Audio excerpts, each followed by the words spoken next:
Okay, here we go. Just gotta make sure everything's working good. Haven't done one of these races in a while. Joining my friends at MPM Racing again. Getting some Suzuka racing in because this weekend's the Japanese Grand Prix, so...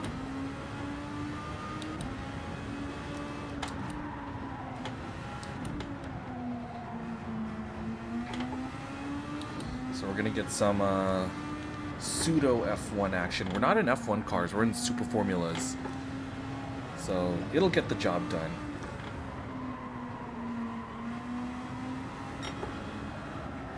So we're gonna be doing 47 laps. I don't think this is the full race distance. I think actual Suzuka is like what? 53 laps? I need to double check, but we're basically doing a not a full distance, but we're doing enough. So this is what we're gonna be doing tonight. I'm gonna be honest, I'm probably not gonna be doing. I'm not gonna be staying up to watch qualifying. Qualifying for Suzuka is like 2 in the morning. So I'm not gonna stay up for that.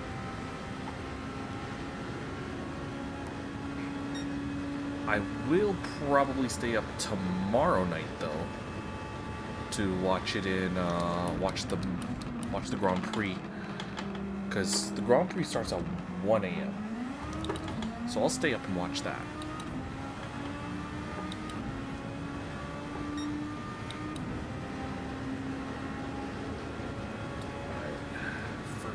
Proper lap. Now I don't know. There's quite a few names that I don't recognize on this timing board. Some of these guys like Zach and Super Speedo, we've raced against before in previous MPM events, but some of these guys I haven't seen before. This is not a good lap, I'm gonna be honest with you.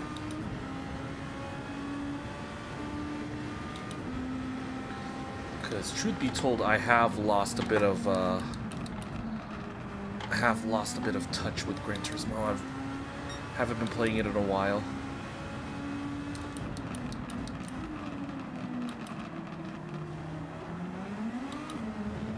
My pace is kind of gone in this game, so it's a case of getting back into the groove.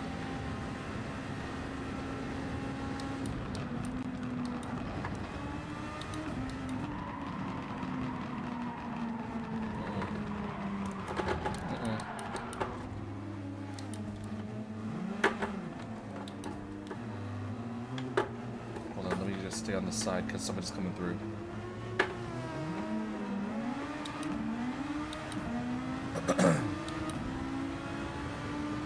Actually, wait, does damage heal?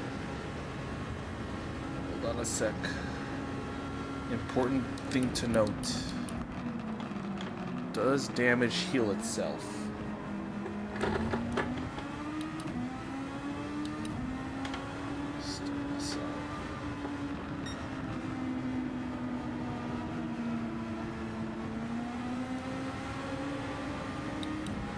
Does not look to be the case.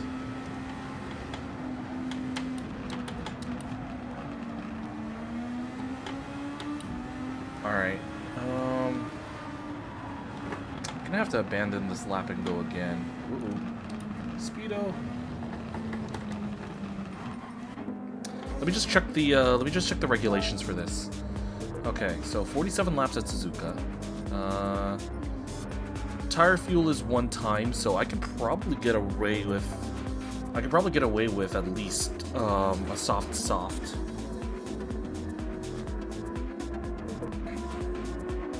give me 1 second. I could probably do a 1-1 because we have to do a mandatory stop. So,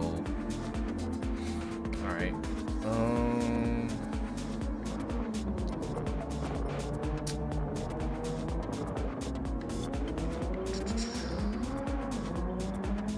There's hold on a sec. Penalty settings. Where's damage? Where does damage play into this?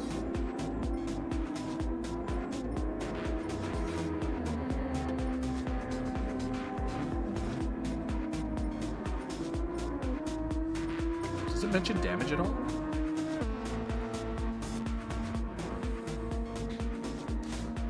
I don't see anything.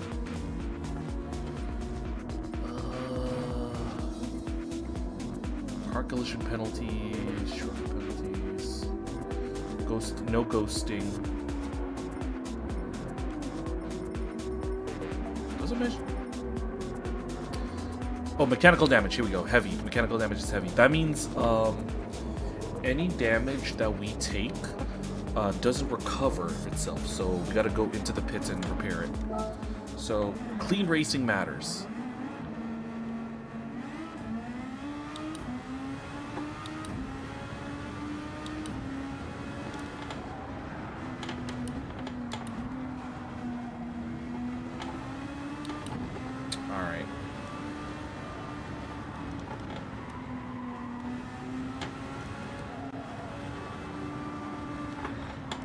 Yeah, I am trying to get back into the swing of doing some league racing, and MPM is a goodie because I get to take part in these like relatively late, you know. So they do fit into the schedule, and they're always on Friday nights. So.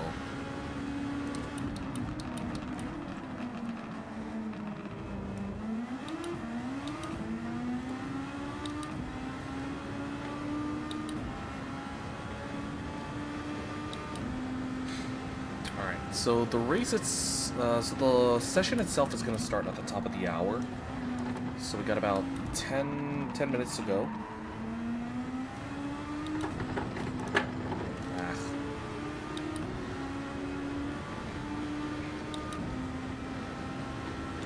But with 10 minutes, once it does hit 10 o'clock though, it's probably going to be a case of, we're probably going to give a little grace period for people to just file in before we start qualifying.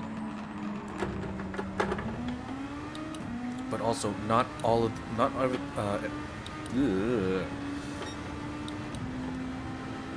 everybody that's in this lobby is actually supposed to be taking part in this race. So we do have to like try to kick people or just gently coerce them into leaving if they're not supposed to be here. I mean, they're welcome to take part in the free practice session, but when the actual race starts, Max, the admin, he'll tell everybody, hey, this is a registered session. Now, there was an update that lets us, oh boy,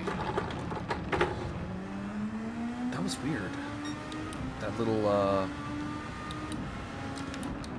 connection bug there that kind of threw me off.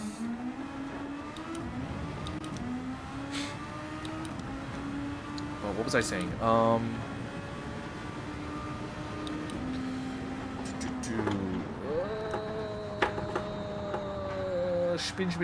Spin. Oh boy.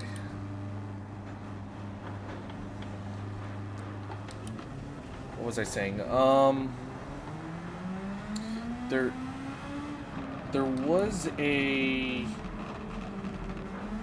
an update.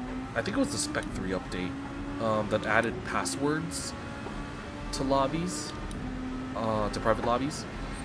I kind of wish it would make a bit more sense to do it for a league like this, you know.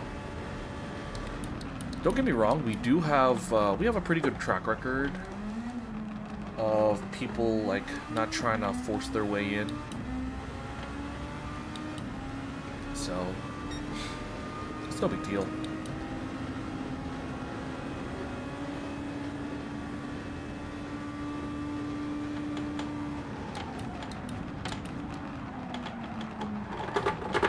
Oh man. Just trying to get to grips with everything here.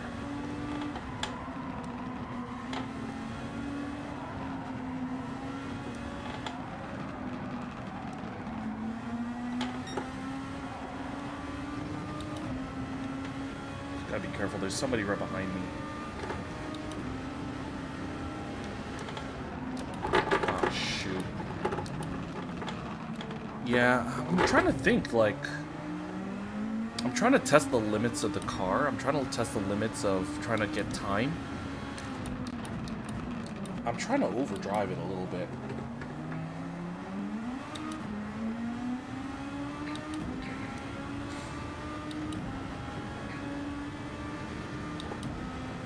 So I'm trying to find the right... I'm trying to find the right balance for this. Because obviously with the super,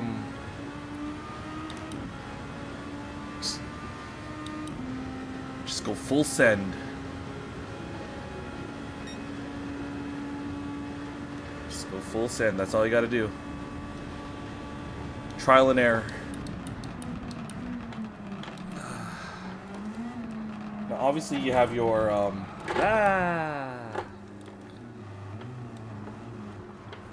hold on a minute. Somebody's coming out. I'm just gonna let them through.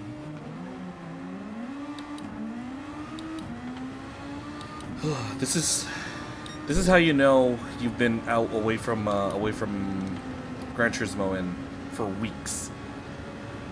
You know,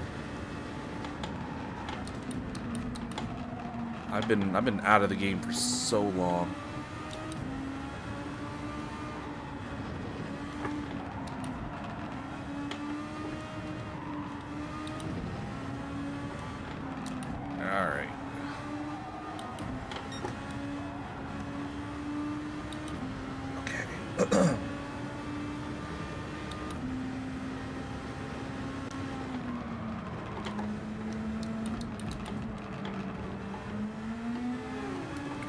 Take a bit more of a relaxed approach there.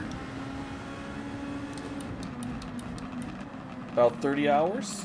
Okay. Not bad, not bad. You still got... I'm guessing you're still going through the single player menus?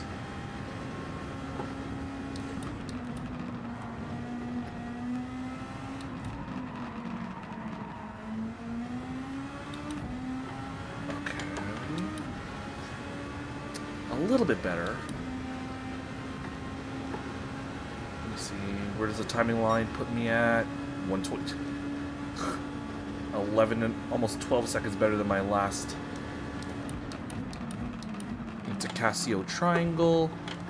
Can't really attack the curbs on this kind of car. 142. Okay, weekly time trials, circuit experiences. That's pretty good. Circuit experience will definitely help, especially when learning a track, and it's easy money too. If you can get gold on those circuit experiences.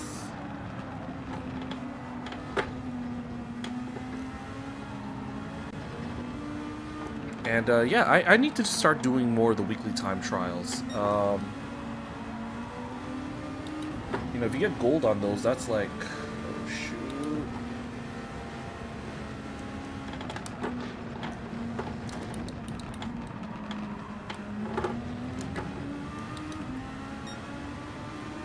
Ah, okay.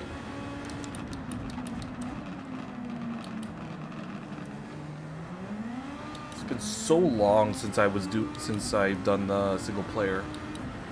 You know? Yep. Exactly. Not only that, the YouTuber that I'm a part the YouTuber that runs the racing team that I'm a part of, Tichney. If you go on his YouTube channel, he actually does a weekly time trial guide. So he actually shows people. So every Monday he does like a guide for the weekly dailies, for the daily races every Monday. But around like every Thursday, every Friday, he does one for the weekly time trials, and yeah, they're really good for people that want to try to get that get those $2 million credits for gold.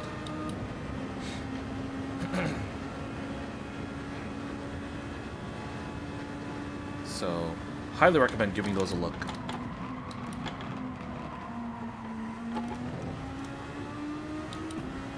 Oh, Daytona? Let me guess. It's the Le Mans chicane at the end. It's always that. Cause that part of Daytona I can never get.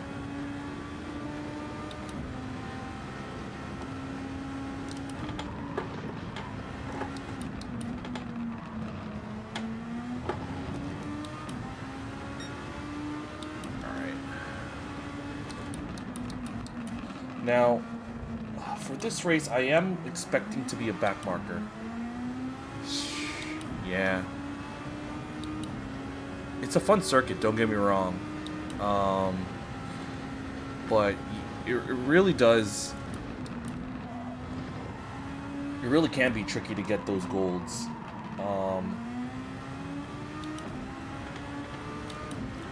I would say, if you can... lower your traction control, and just watch the guides. The less assists you have, the better. Not all of them. You know, not all of them you need to take out. Like, keep anti-lock on. But I would say, you know, counter steer, traction control. Once you get the hang of things, oh, thank you, Bacon Dance. If you can get the hang of it, lower it.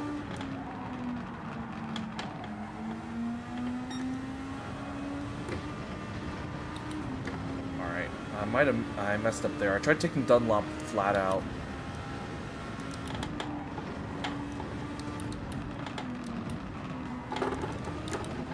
See here. Alright, I genuinely do need to hit the brakes.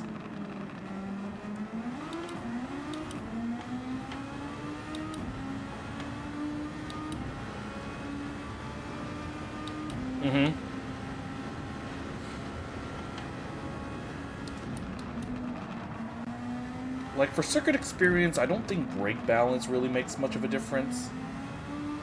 So, yeah, you're good. You're good. Just study the examples and know your lines. You'll be fine. Do you drive on a wheel, or do you mostly use controller? Because that can all, I'm not gonna lie, that also is a factor.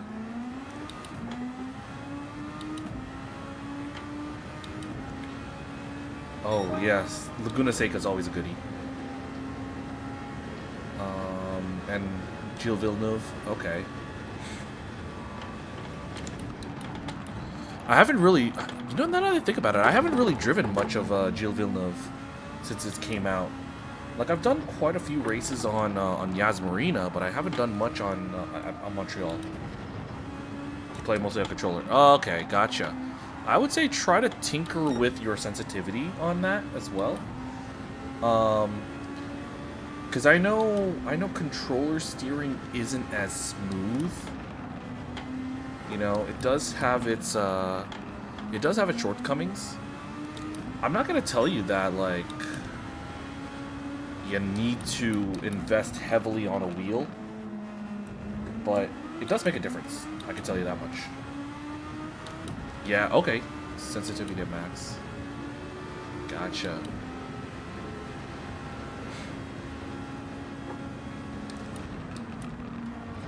Yeah,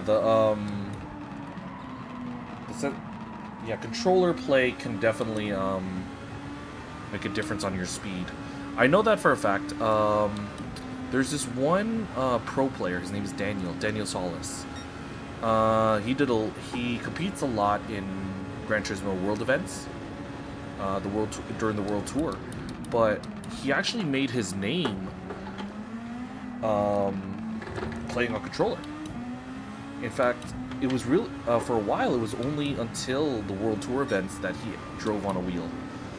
He would be able to qualify strictly using a controller, so it's possible. Oh, That guy was on the racing line. Wow.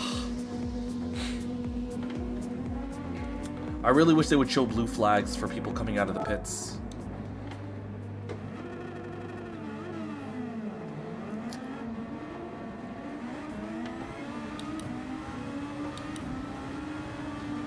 Yeah, because that's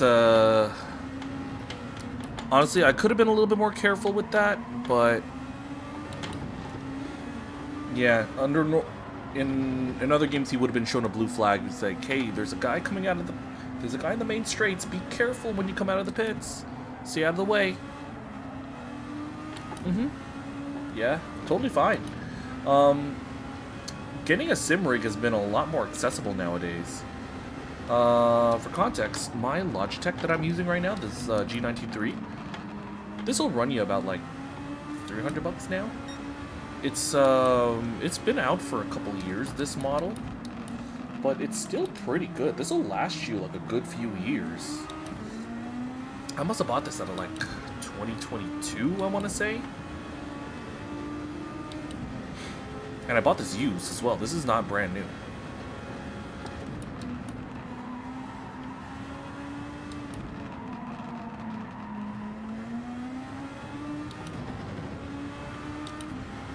All right. 140.2. All right.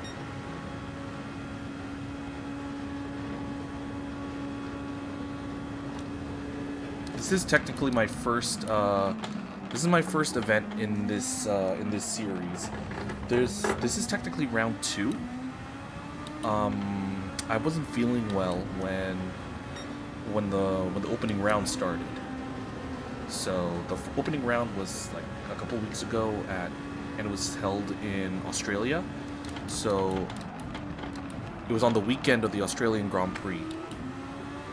And I was sick. I was like, I had like the worst fever. And then for the next few weeks I had like a nasty, raspy voice. So it was a pain. I wanted to take part in the first round, but I couldn't. But, you know, now we should be good.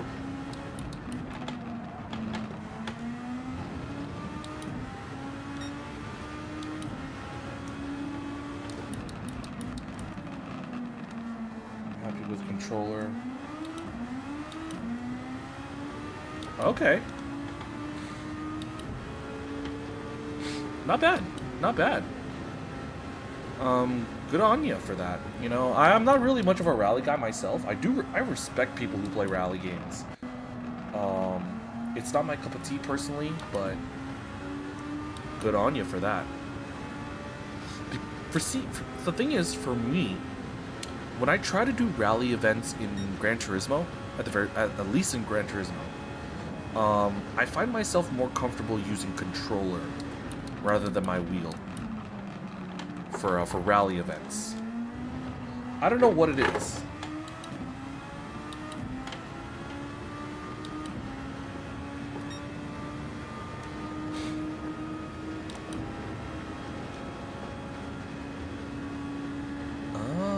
Okay.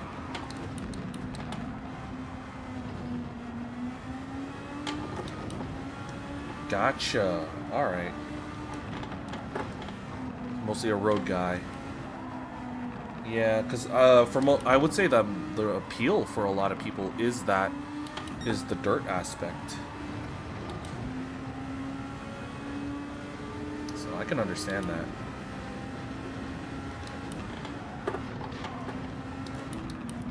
But mind you, Gran Turismo isn't the only racing game that I play. Like I mostly flip-flop between this game and Le Mans Ultimate.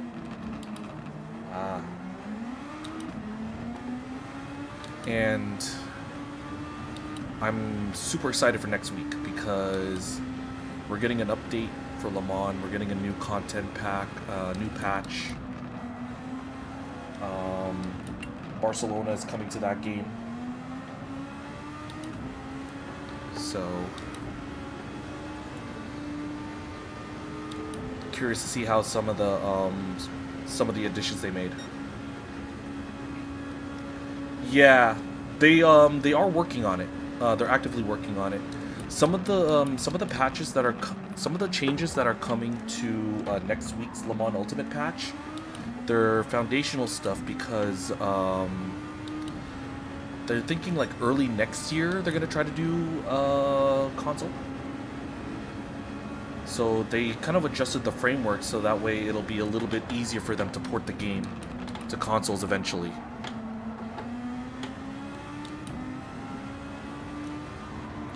But they did announce that career mode, like the single player career mode, will be coming out this year.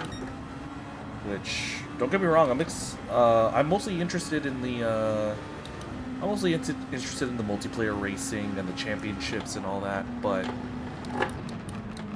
don't get me wrong, I do love me some single player career.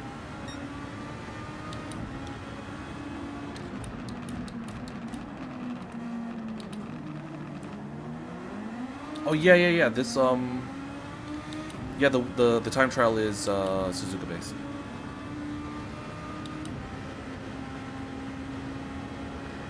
All right. I just realized we are 10 past the hour. Like I said, there's usually like a little bit of a lull, like a grace period in between.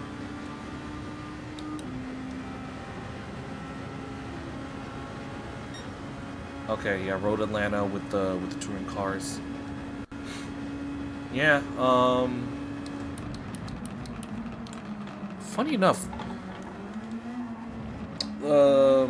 there's a clip of a YouTuber that raced with me at that track in the Mazdas, and I've been meaning to try to get the sound bite of it and try to use it as a sound reward.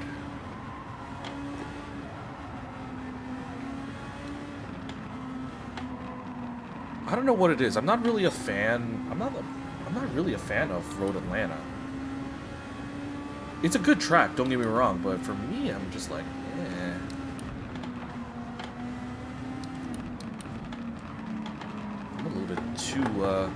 Too conservative on the Degners. Half a second back.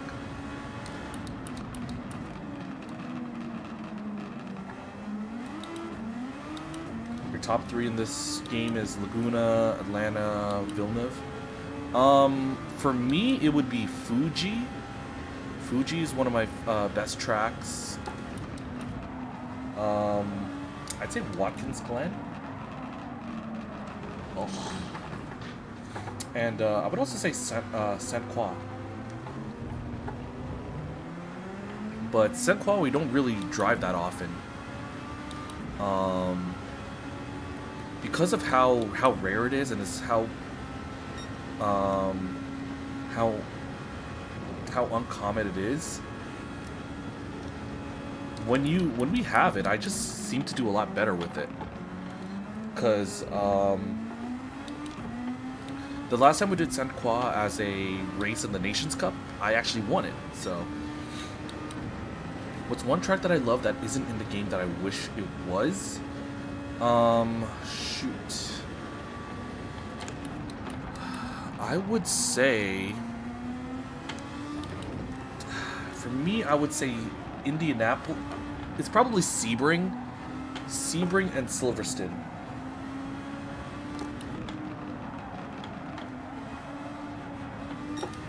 Sebring, Silverstone, and Indianapolis. Those are like my top three, I would say.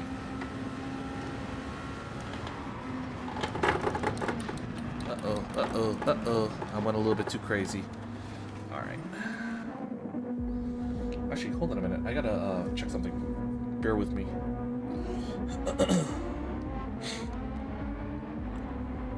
Sorry.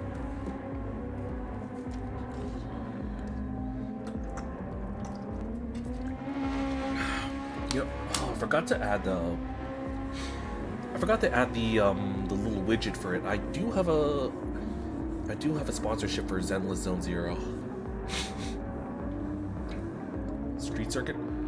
Ooh, Macau. Oh my god, that'd be crazy if they put Macau in. Bangsane. Honorable mention would be Sebring. Yeah. God, now that I think about it, Macau hasn't been in any major games, I think, right? I don't think Macau is even in iRacing. Mind you, I haven't played iRacing in like 2 years. But yeah, I don't think many games actually have the Macau Grand Prix layout.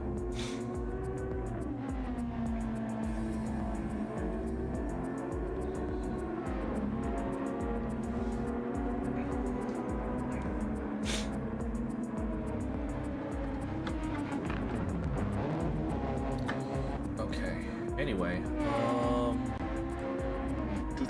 I'm just double checking a few things.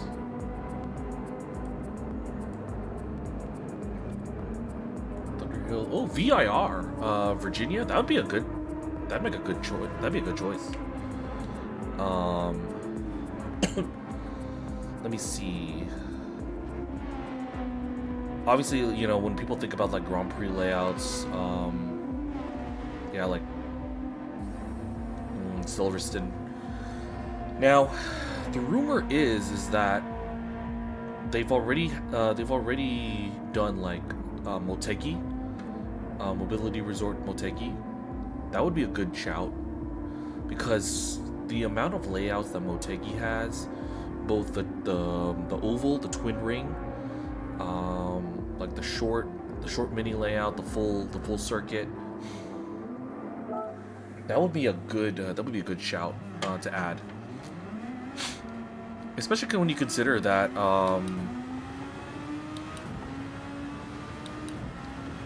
oh yeah, Alton Park would make sense. I'd probably throw Donington. Donington Park would also be a good choice.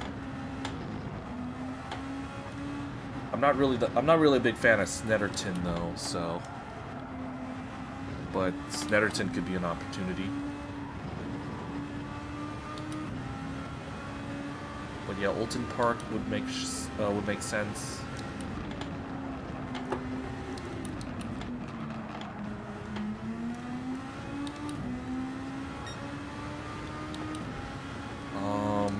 Let's see. On the Italian side of things, probably Mugello.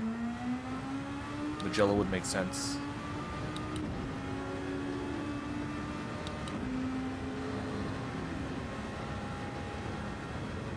Like the Goodwood Climb. Is that what it's called? Yeah, the hill climb. Yeah.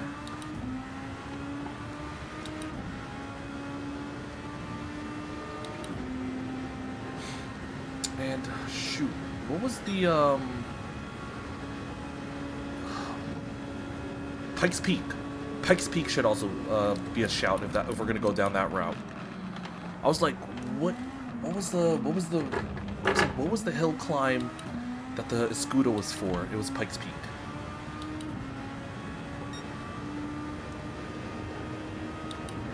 Oh God, we could theory craft all we want, but we're pretty much convinced that they're working on Gran Turismo 8 at this point.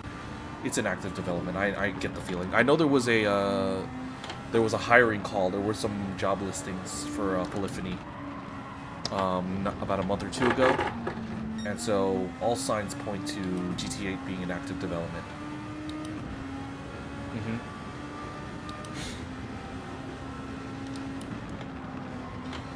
Yeah, there were rumors that some tracks like Motegi were ready to be released, and they could just add it whenever. And there are some things that are like behind. Like for example, here at Suzuka, we're still using the old logo for Suzuka, right? Like the branding's a little bit off.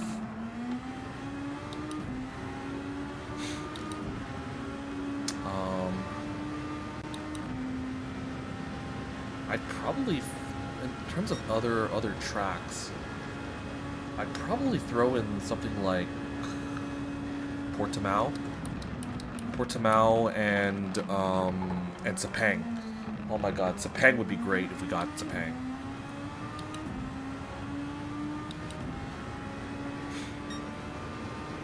But even though we're talking about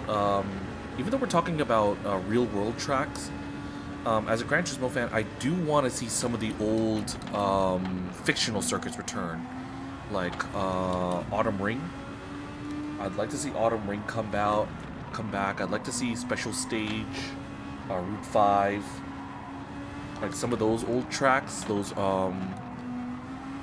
I'd like to see them be brought back to the fray. We did get Grand Valley. We did get Grand Valley back.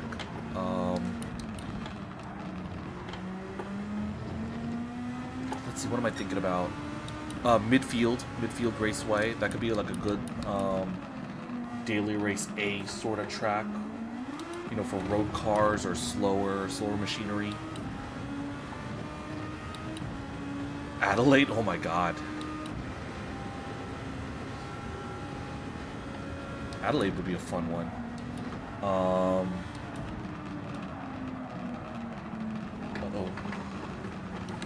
Sheesh. Actually, we're missing a big one. What are we gonna get? What are we gonna get at Hockenheim? I'd love to see Hockenheim back. The amount of racing I did in that track over in iRacing. I'm like, yeah, let's do it. And let's see. Another good one, another good choice would be Kailami, South Africa. Kailami would be a great track to race on.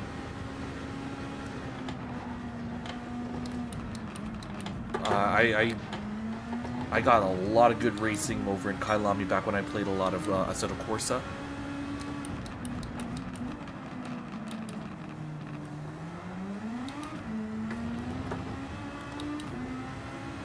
Oh shoot, you're gonna go to Thurkston? Nice.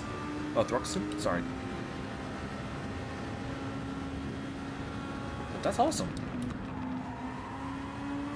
I had a friend who did a track day at Silverstone for her dad's birthday.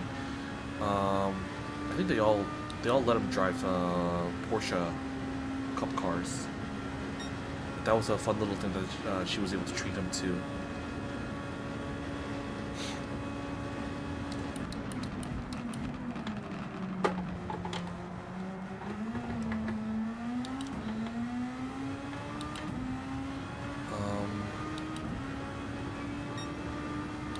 What other tracks would I want to see? You know what? It's super popular in an F1 sense, but I don't know about GT racing.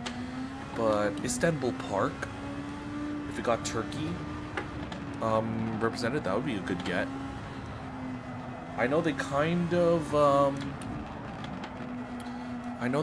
referenced it with Dragon Trail Gardens. With the quadruple apex turn that they got here. Okay, yeah, I do need to brake. I have to brake for Degner 1. I can't just lift and go. I'm trying a little too hard here.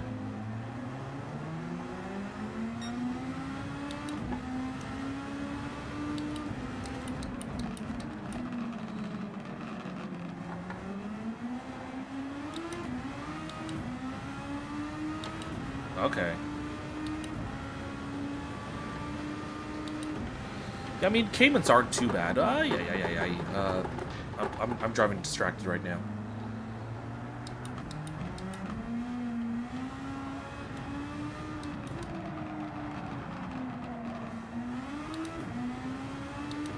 Because I'm really just waiting for them to actually start qualifying.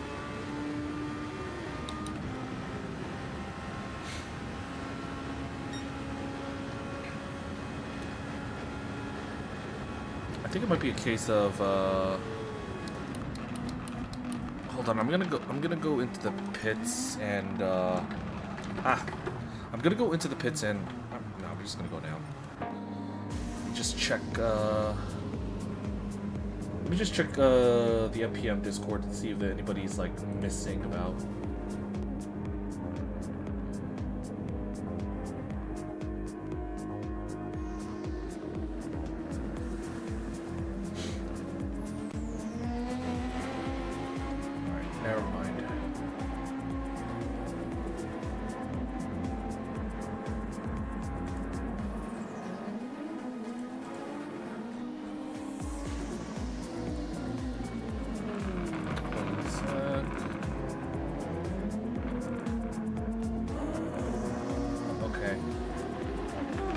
Nobody has really said anything in the MPM Discord, so yeah. I guess we're just gonna have to wait it out. I'll just straight up ask.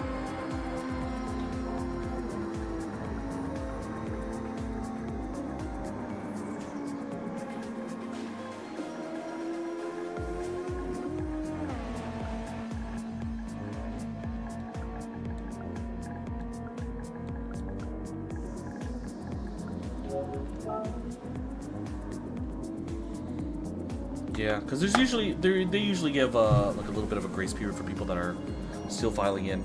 So,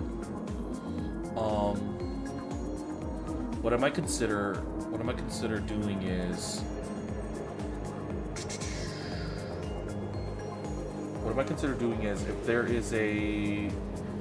if they give us like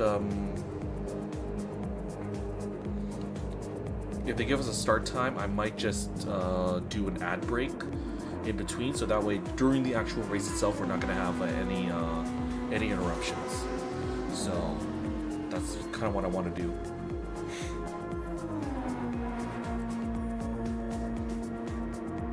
But we'll see what happens.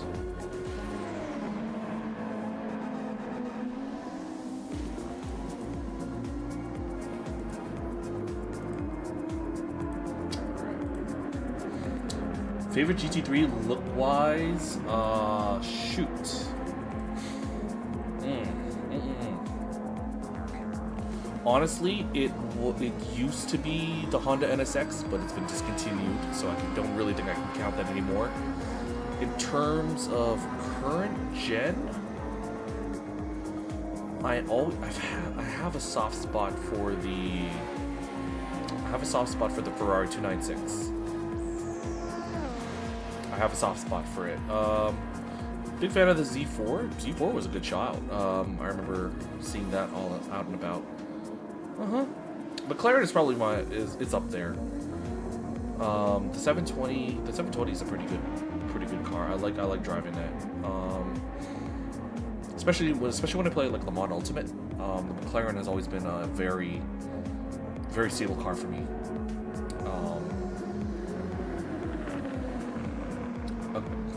It's a little bit on the older side nowadays, but I could also say I really like the Lexus RCF.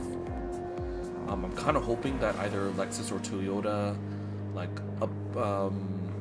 put a new version out, a new car for GT3, because I am more I have a soft spot for Japanese cars in the class, so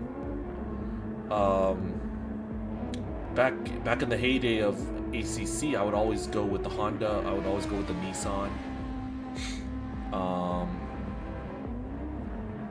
But yeah, I would always one of my go-to cars in GT3 is the Lexus. Nothing could trouble with McLaren with a Lark. Okay.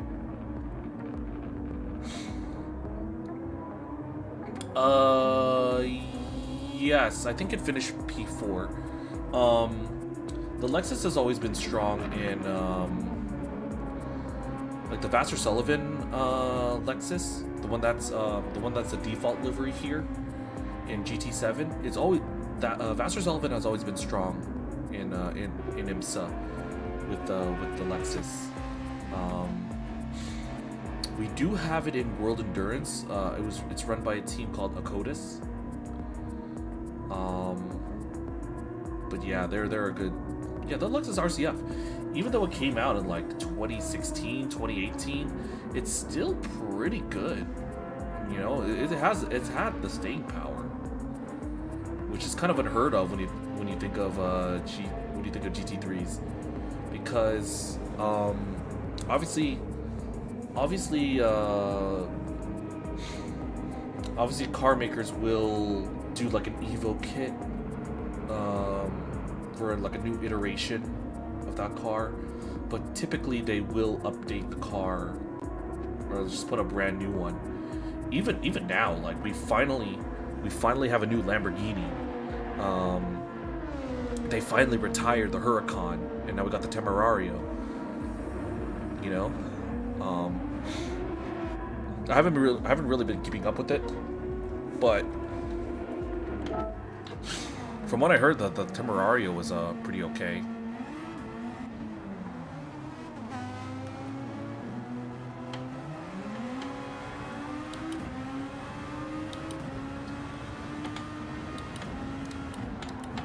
But when it comes to the hypercars, though, I'm really looking forward to see how Genesis get on with the GMR. I think it's called the GMR, and how they get on racing with it, because I'm pretty sure they're gonna announce like for Le Mans Ultimate. I'm pretty sure they're gonna announce the Genesis for June.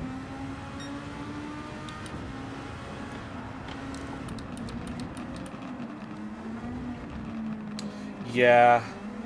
Bear in mind the Subaru doesn't actually compete in GT3, right? Yeah, the WRX is just a concept car made for this game. Like the BRZ though, that actually does compete. That the BRZ competes in Super GT. So I would say that is the more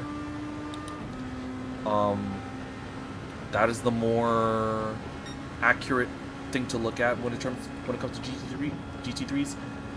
Technically though, it isn't a GT3 car. It does have a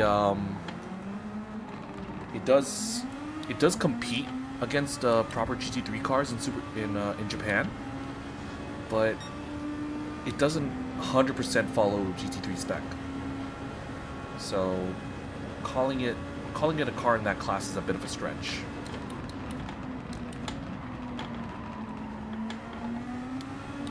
Like even the Toyota Supra that's in this in Group 3, that's also a concept car. But speaking of Super GT, I want them to put up the new GT500 cars. Yeah, I do like the BRZ, but I was not a fan. I was never a fan of the WRX. You know, I'm not. It was very blocky and boxy. That's what I always thought of it. So when the BRZ came out, I'm just like, I'm ditching you. But there was a time where that BRZ was actually super OP. It was the meta car at one point. The older stuff? Yeah, I gotcha. Like the 2016 era cars were pretty cool. Like the GT500 Honda is my beloved. With the souped up version of the NSX.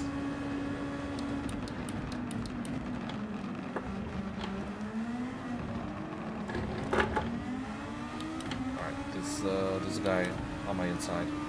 I'll let him be. Yeah, Bacon Dance. He's using an Audi livery. But I do want to see though the newer stuff, because we do have, because nowadays for GT500 we got a Toyota Supra. That would be fun to race in Group 2. We got the Nissan Z, we got the Honda Prelude. So it'd be cool to have some more options for Group 2.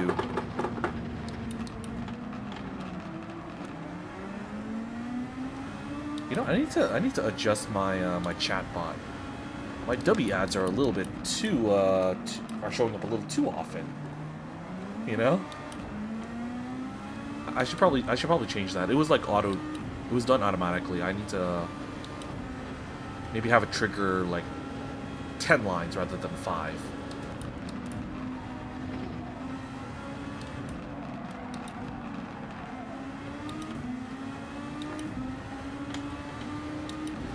Oh man. Let's see. What about American-based tracks? The big one of the big ones that we're missing out here in the U.S. is Indianapolis and Coda. That would be a fun get if we can get either one of those.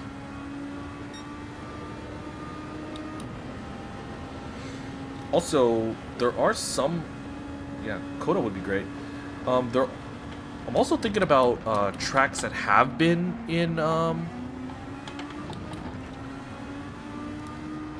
I'm also thinking about tracks that have been in Gran Turismo games in the past, but are no longer in it. Shoot, what do they call Infineon now? Infineon Raceway. It has a new name. I'm trying to remember. Oh, Sonoma. It is Sonoma. Yeah, because Sonoma has been in Gran Turismo in the past, but under its old name. So back when it was called Infineon, Sonoma was in the game. That would be a good. That would be a good thing to bring back.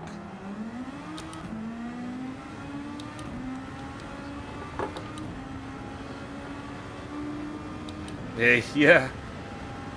I did like that track, but I'm just like, what is the current name of it?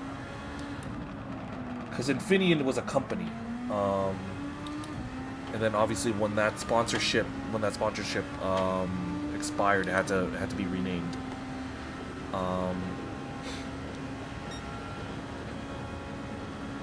Kind of like how Laguna Seca used to be called Mazda Raceway at Laguna. Now WeatherTech has the naming rights. Okay. Yeah.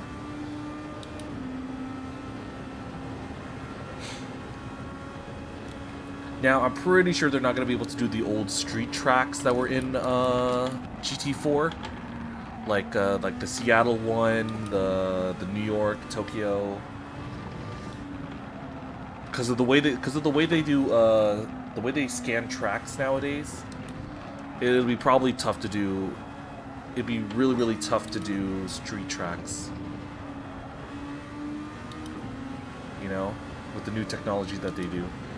I mean, they could probably do it if they if they asked permission from the FIA to do it at if they do it at like a race weekend. You know, hey, if they're at Monaco, for example, they'd be like, "Can we get on track and do a scan?" You know, maybe in between support races, they could probably do it. Yeah, it's also why most of the new tracks we've been getting in this game are either fictional or permanent circuits. We haven't really gotten much street circuits. Actually, if we got a street circuit, I'd probably love to see Long Beach. Monaco was in GT4. Was it in GT4?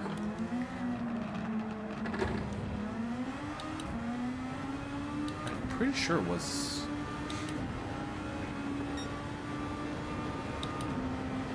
But Monaco definitely was in older Gran Turismos. It was under the name Côte d'Azur. Côte d'Azur. Oh yeah, Bacon Dance. I know you're having fun with, but yeah.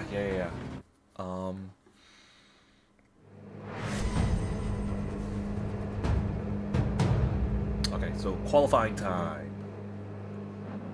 Okay, so we got 15 minutes. There's probably going to be an ad break in between, but we got 15 minutes of quali, so it's not going to be, you're not going to be missing too much, you know?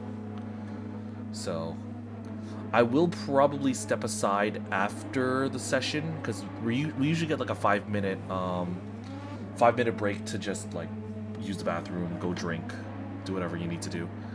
So I'm going to wait a little bit. I want to give myself some space.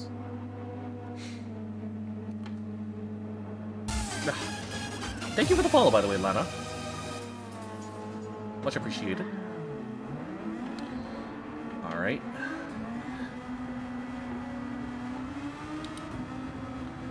All right. I always want to wait a little bit to go out for qualifying because I want to make sure I have clean air. Yeah. This is something, and I like having conversations about motorsport. I like geeking out. And I always say this because I do sales and marketing, like as my actual job, as my day job. When you get somebody talking, when you build that relationship with customers, it just feels satisfying, you know, talking about the things that you love when you find common ground.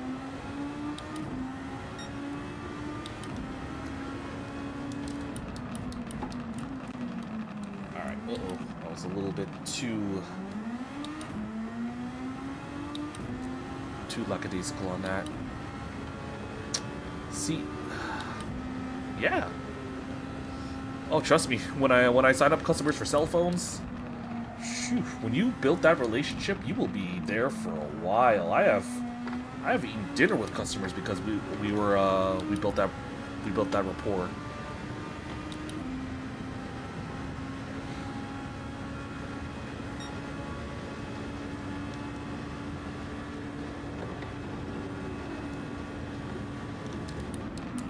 Hey, Oshi! Come on, man.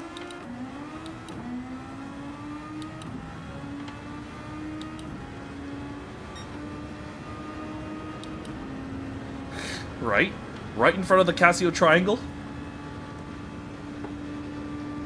Look, I know for a fact, I know the vast majority of these guys are not dirty drivers. A lot of these guys I've raced in the past. They're all great racers. Some of these guys are also top split as well, so I'm actually anticipating to be more around the back end.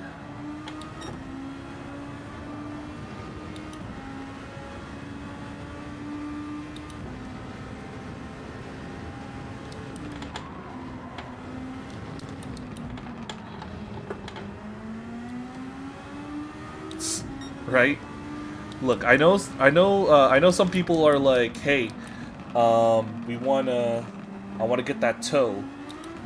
You know, I wanna slow down, get a good launch for the next lap, but there's a bit of a margin on that, you know? But just out of curiosity, yeah, I'm like, you're from the UK, and it's like, it should be like 2 in the morning for you. Do you work like like a night shift, or you don't have to share if you don't want to, but I'm just kind of curious. Oop, ad time. Yeah. Like I said, there's gonna be an ad break in between.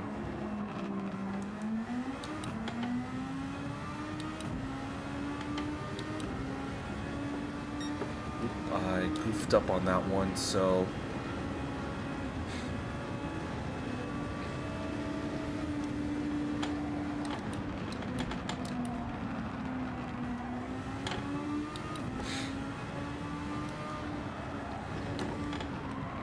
I do appreciate how they are all moving aside for me.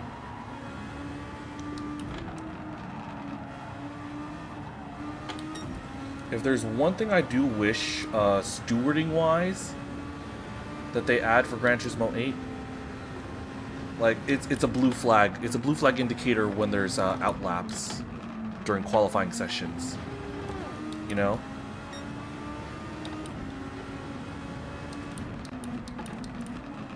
That would make things a little bit more manageable. Or maybe like a ghosting when you're on your out lap. But I don't know. One of my big questions for GTA is how they handle penalties and stewarding. Because if they can get that nailed, if they can be a lot more strict, oh, thank goodness. Because unfortunately, a lot of racing games nowadays do have, I guess you can call it a cheater problem, like a dirty driver problem. And that's also why I love private leagues like this, because it really does, because I know for a fact these drivers are fair.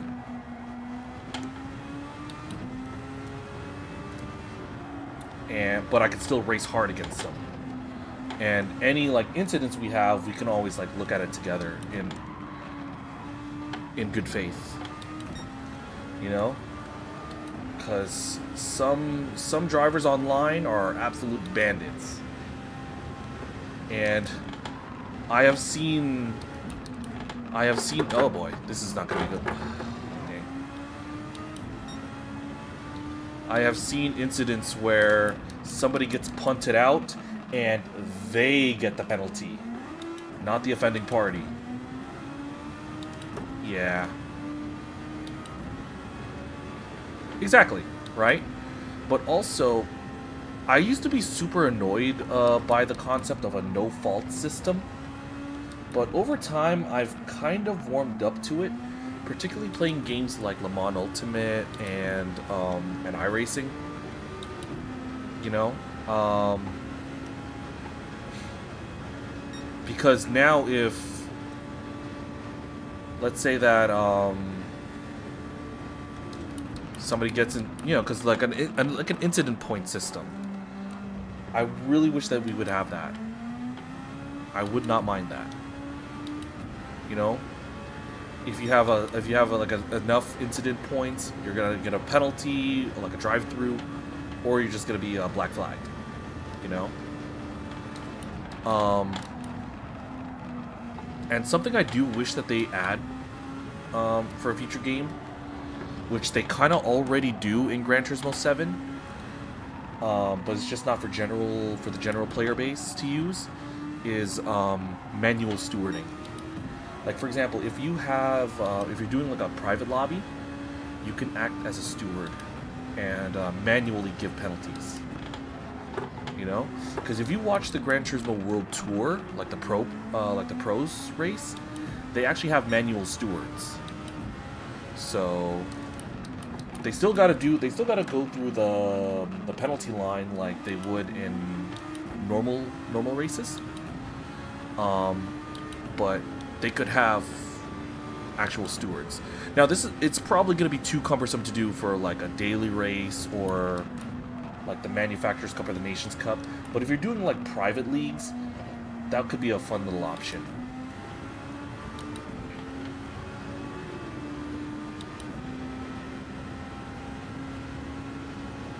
You know, and maybe like a broadcast mode as well. Because I know they announced, for example, for Le Mans Ultimate, they just announced today. I think it was it today or yesterday? Because I just watched the update video today on the way home from work. But I saw what they're adding for the new for next week's update. They did announce that there's going to be like a separate broadcast client. It's like separate. It's separate from the main game. You have to download this separately. But there is like a broadcast version of the game where you can just, so if you want to spectate, if you want to do like private league broadcasts, you can download that client and you'll actually get WEC style branding. You'll get access to their graphics package, which is actually pretty cool. I saw the little preview footage of it. You know, to have like TV, like their actual TV graphics for your private league, and it's built into the game. It's a fun little thing, you know?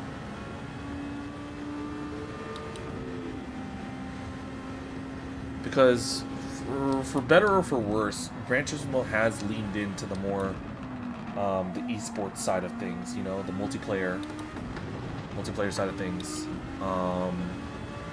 especially since sport. So I'd like them to have that little bit of agency. Jeddah would be a fun track to do.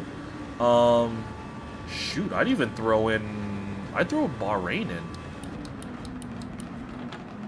Get the secure circuit.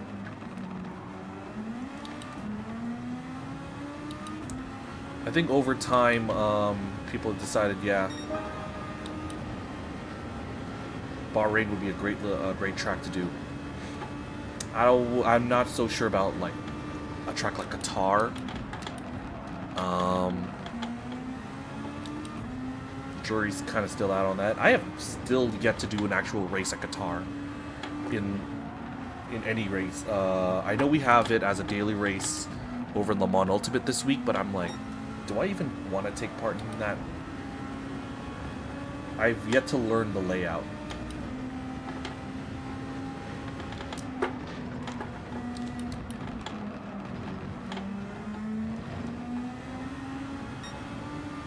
Ooh, I'm starting to find some pace.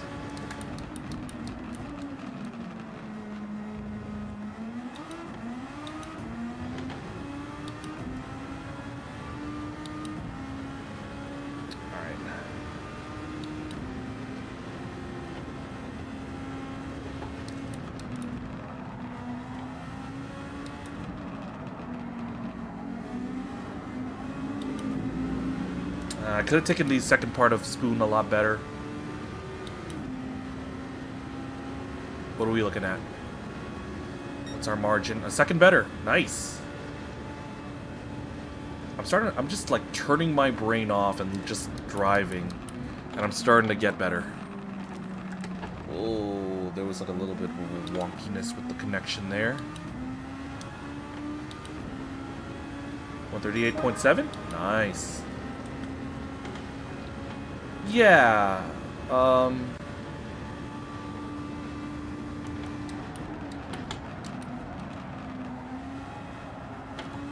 think really what the game just needs is more tracks. That's honestly my wish. Just more tracks.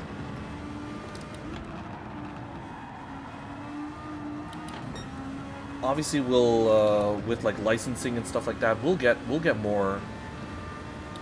We'll get more of the licensed stuff, but I do kind of want to see how they redo classic GT7 specific circuits from years gone by. I want to see them brought back into the fray, like with Grand Valley. What they did to bring it back, they reimagined it from like a racetrack in the forest to a racetrack in the California highway. As a California highway, how they kind of changed that. I wouldn't be surprised if they remodeled the special stage, and the Clubman stage.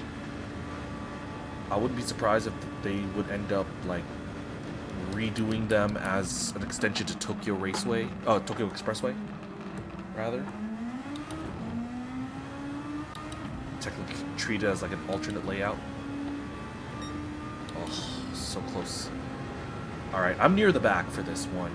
It makes sense. I am a low B rated driver in the grand scheme of things. And some of these guys are like A+. So makes sense that I'm gonna be more of a back marker for this one. Monza and give us something else? I mean, Monza's Monza. It has its uses. When you need a laugh or some catharsis. God, when we were just driving, I was just driving Monza on Wednesday over in Le Mans, and I had this one McLaren driver that was an absolute helmet. He would dive in late. He would initiate contact. He pit maneuvered two drivers, and he was just like, "Yo, you guys suck at overtaking." just like, come on. I ended up reporting him, so yeah.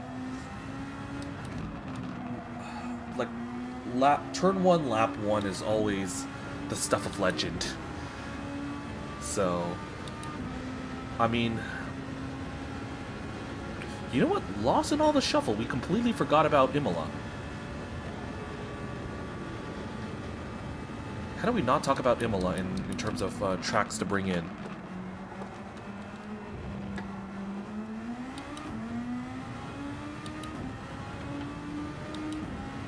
Alright, what do we got here? Alright, P12. But realistically, I'm just trying to get a good result. I really have had very little practice on this, so honestly, it wasn't until like two hours ago that I started practicing. So I usually try to push for like mid-tier when I'm doing an MPM lobby. It's okay. Do what you gotta. I'm probably gonna be stepping aside myself. So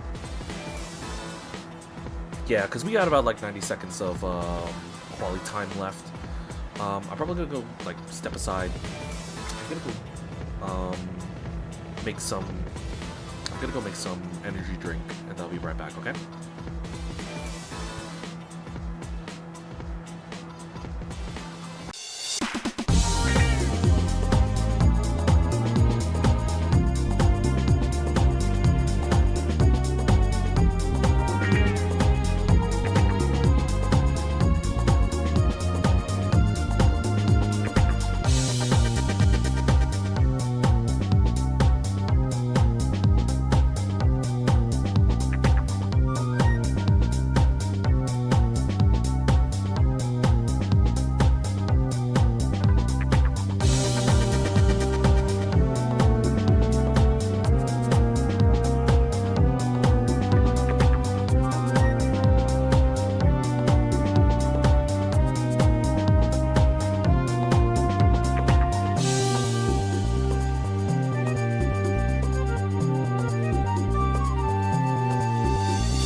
Alright guys, I am back.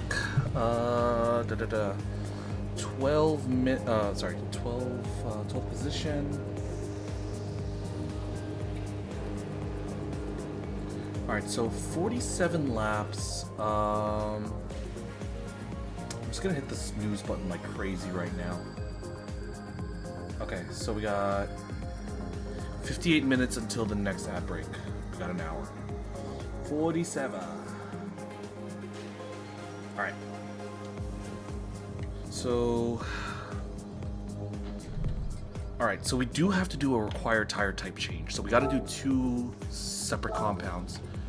What I am gonna do is I'm gonna go mediums to start. All right. I do not know what I got to do in terms of strategy. This is me winging it. All right. So I'm near the back, so I'll start with a medium compound, and then as the race comes to us, I'll see what I could do with regards to switching to softs. Yeah, we ball. All right, so we're in our little lull period. We gotta, you know, our peeing break, our drink break, our smoke break. But what I'm gonna do is I'm just gonna go whip up some energy drink. So if you guys didn't notice, I am sponsored by a brand called Dubby. They do a powdered energy drink. All right, I'm just gonna do this. I got rainbow sherbet. Sorry. Go for the undercut from hell. Oh, imagine. Actually, no, would it be like an extreme... If I'm going with, like, the mediums, would I be... Because my mindset is I'm going to be going medium to soft. Right? Because the tire multiplier is ×1. And there's no fuel. There's no fuel present for this. Like, let's check the regs real quick. Yeah, fuel consumption is off. Tire wear is ×1, so the life of the tire is going to be based on Michelin data. So these ain't Pirellis. So sorry. All right.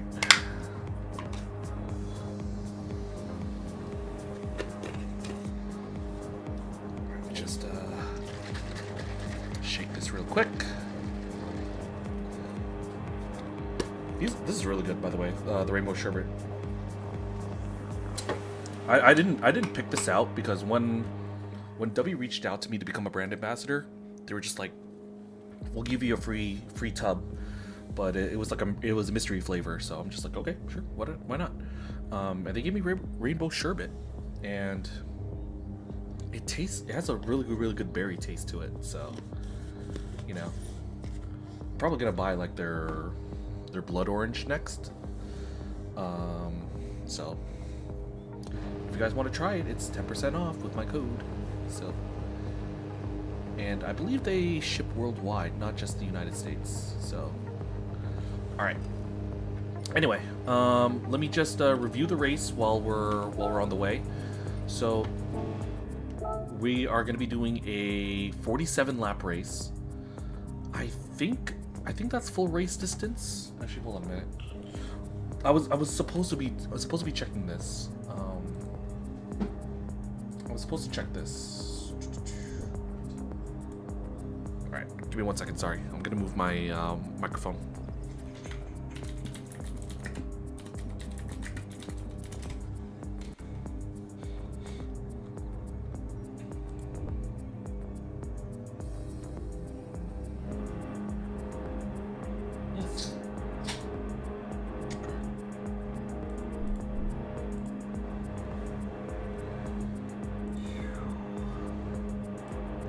Okay,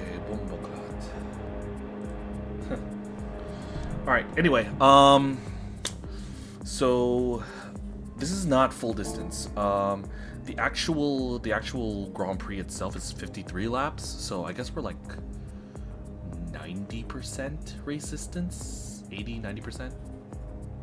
I want to say. So, hey, we'll do it. Okay, so we'll start with the mediums. And then, you know, at a certain point when they start giving out, I'll probably swap on over to the softs. Considering we did qualifying on the softs and we got at least like 7-8 laps with like barely anything. I'd hazard a guess that maybe, according to Google, is about 88% race distance. Okay. I hazard a guess we'd probably be doing like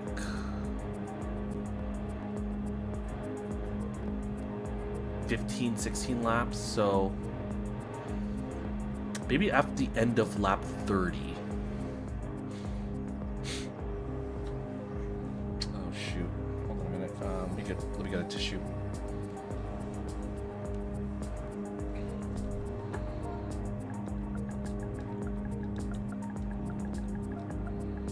Yeah.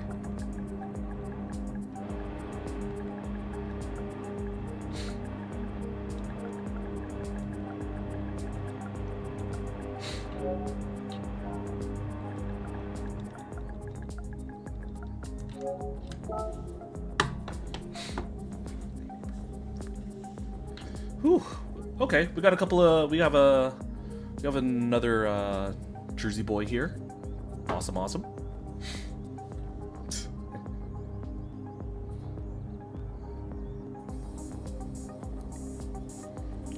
Okay, so Crush and I are my fellow guy. Oh, he's in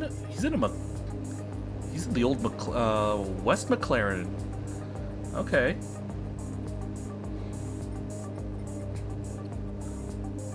Actually, no, I didn't get a chance to look at some of these liveries that we got. I know Bacon's using the Audi livery. I see a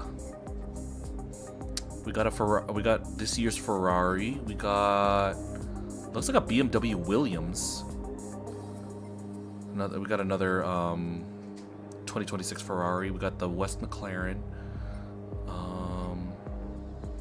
There are some default. The default show car livery. I think Moises is running a Cadillac. It looks like the Cadillac. It's a long race, easy to turn one, and on lap one, don't be a jag. Yeah. Don't do things that make you look bad. Oh, I should actually use that as another, I should actually use that as a sound. Must use 2 different compounds of tires. That's what I was thinking. So that's why I'm going mediums to start.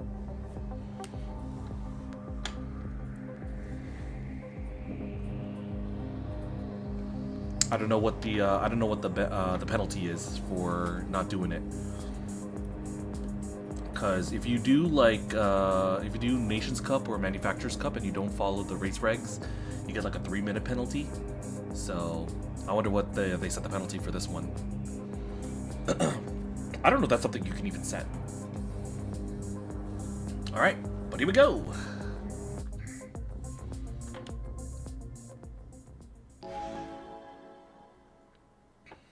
Alright, it is going to be a standing start, so here we go. So P12.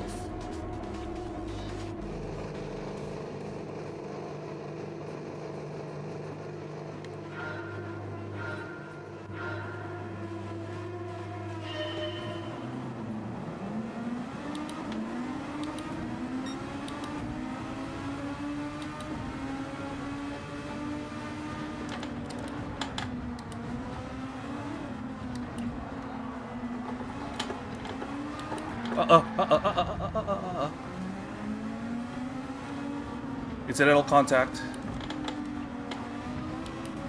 Not really sure where I could have gone there.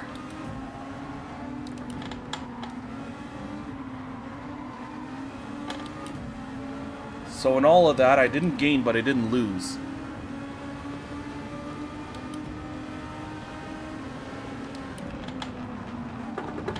Oh, shoot.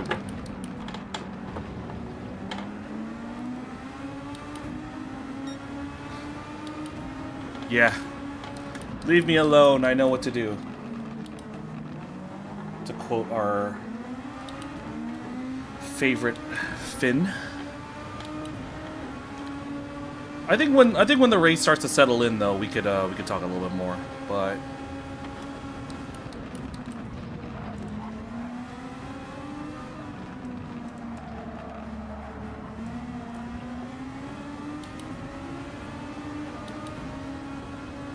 all right, so one overtake done.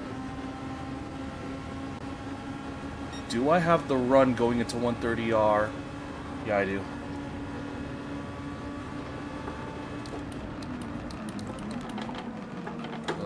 Oh boy. Sorry about that, Jack. I will let you have that place.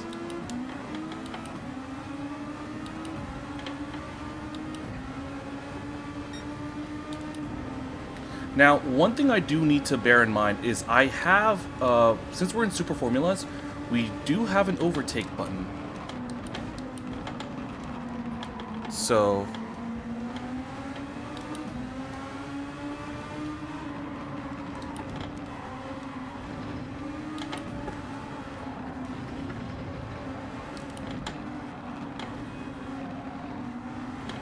So if I do get a good run at a guy, I will deploy my overtake and I will try to get past that way.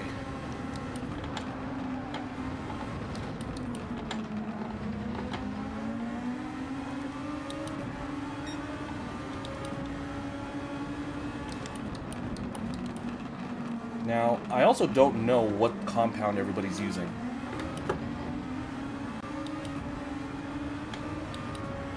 That's another thing I kind of wish that we got. I want to know like who everybody's using at what compound, so I can work accordingly. Ooh, there's a yellow flag. 2 people off. 2 positions gained. I don't care how I get them. I get them. I guess I'll let the kids at home.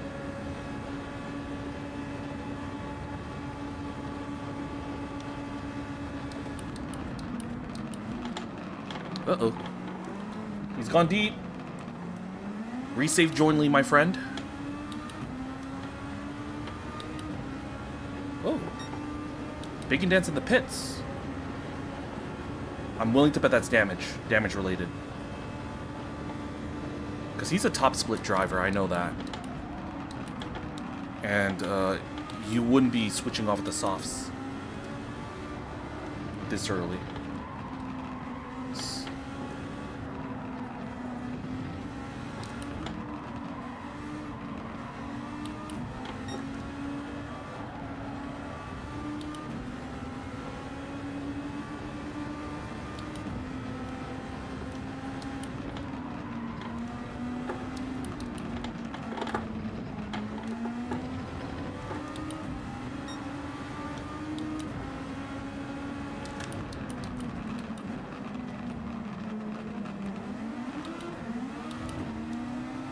Alright.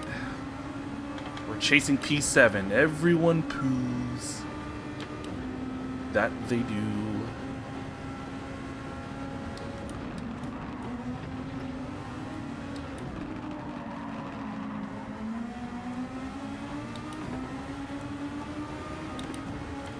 This is where I can deploy a little bit of overtake. Try to catch up a bit. Probably don't have the run here.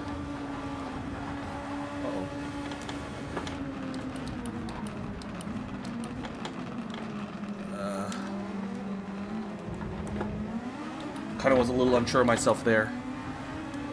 But it's no matter. It's okay. I'm playing the long game, so I don't know if I'm actually better than some of these, quicker than some of these guys, or it's just me. Oh, shoot. I wasn't expecting him to go that slow. What the heck?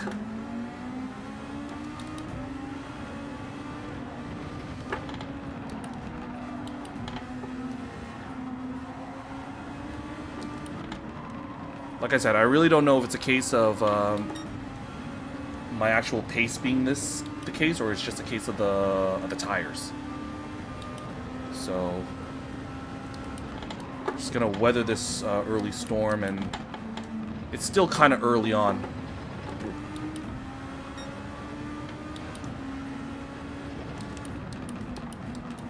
But this is a good first stint so far compared to where we started. P12 to P8.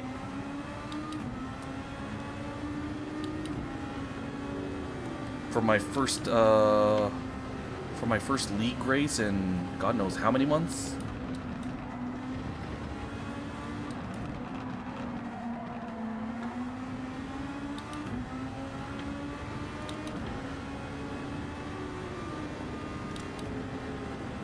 All right, well, we're pulling away from the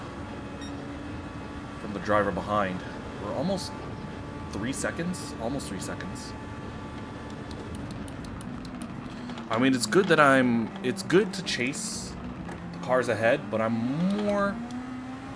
tend to be more concerned with the guys behind. Am I pulling away from them?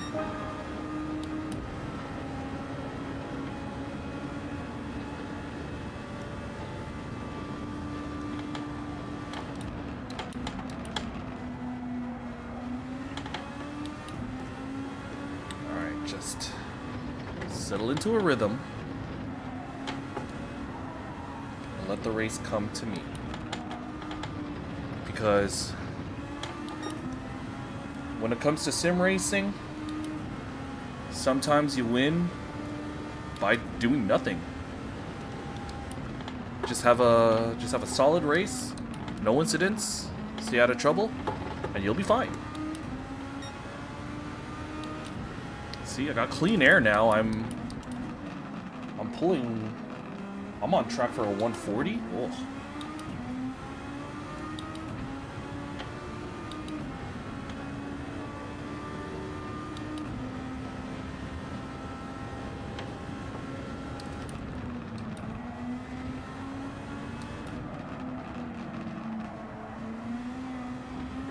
Oh, don't get too aggressive on the throttle. Don't be greedy.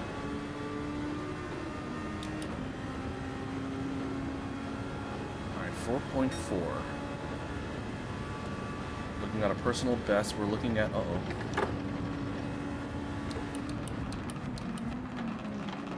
looking at about 140 and change. Come on. 140.9. Alright.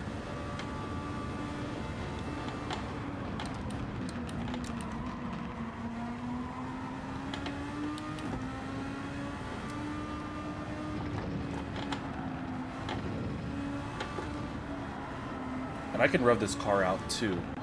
So, because there's no fuel burn here.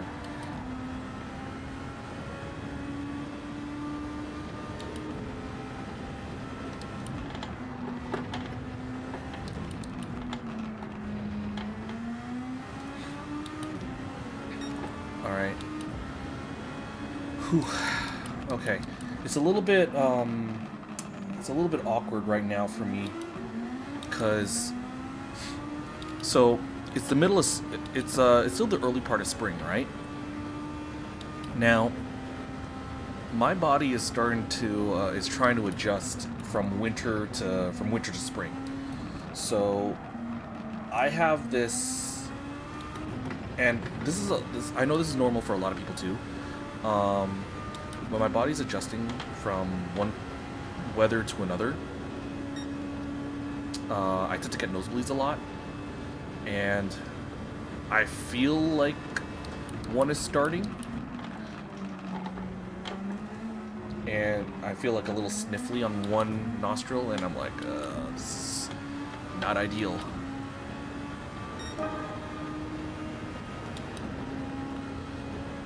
Damn, the top 7 pulled away from me like crazy.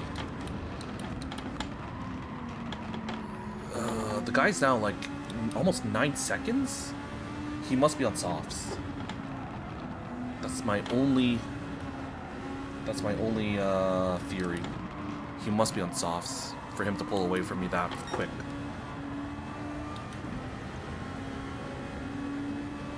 But it does mean that, per regulations, he will have to switch to a slower compound later on in the race.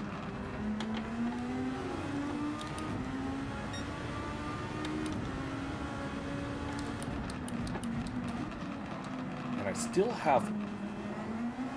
And the good thing is I still have pretty much all of my overtake. So when I switch to the quicker compound, I can really pull on some pace.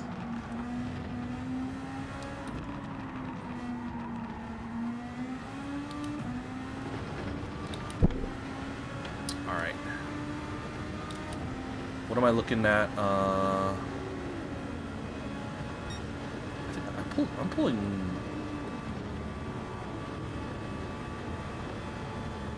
away like crazy. It's almost a 6-second gap.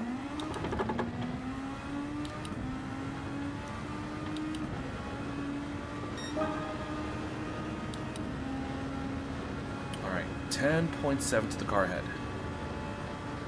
Hopefully my goal for the end of this lap is to be 6 seconds clear from the guy behind. Let's do this. Now, this is a very, very dangerous... This can be both a blessing and a curse for people when they're in a race. So, the fact that I have nobody directly ahead of me, nobody directly behind me, it could put people... It can lull people into a sense of... a false sense of security, right? Because there's nothing actually going on like immediately ahead of me or behind me. It might feel boring, but this is where concentration can start to fade. You know? I want to make sure that my gaps stay consistent. Right? My pace doesn't waver. I'm gaining. I'm starting to settle in. Right? I did make a few mistakes earlier in the lap, which kind of keeps me from getting into the 139s. But yeah, I bungled the triangle, but this is good. I'm almost 7 seconds ahead. Now, I'm very much convinced that the guys ahead of me are all on soft tires, so that's why they pulled away. But it does create an interesting dilemma for me later on. I want to see how long I can make this this set of mediums last. Because we're about 10 laps... We're almost 10 laps in, and there's barely a dent.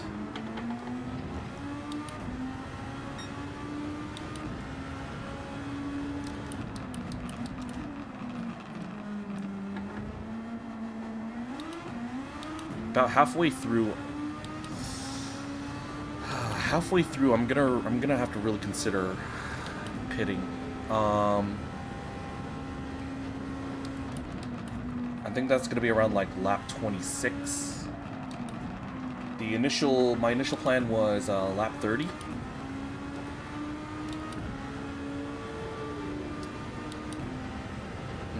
Moises in the pits now. Yeah, I'm pretty sure. I think anybody on softs that's pitting at this point, I don't think it's for tire wear. I think it's for damage. That's my reasoning. All right, he's come out ahead.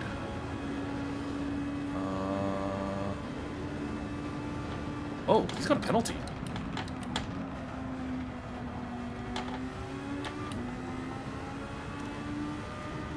Come up behind me, and he's got a penalty. So this is going to be a little bit awkward because I don't think he changed compounds. I didn't see a change. Wait, where is he?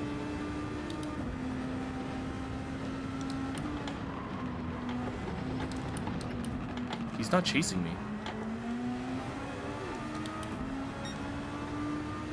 Huh, that's odd. Oh, he DNF'd. Okay.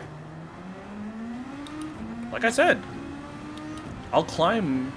I can climb by doing nothing. You know?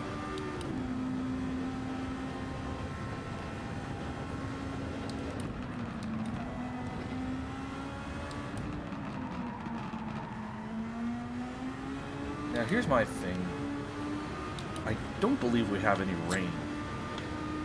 Well, there is a chance. I can see it in the distance, but it's most likely not going to happen.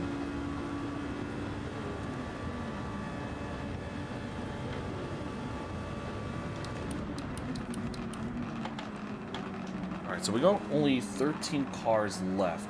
We had 2 DNFs, so... even if I were to completely fumble the bag and just end up in dead last, I'd still be like 1 off my starting position.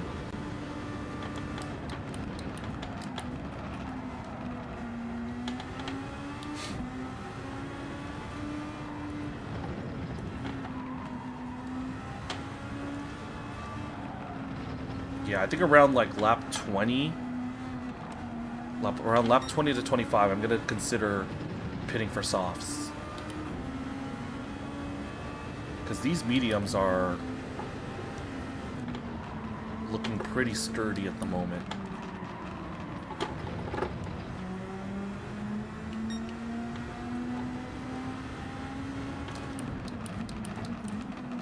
If I didn't have to change, compounds, I'd probably consider trying to do the entire race on this set.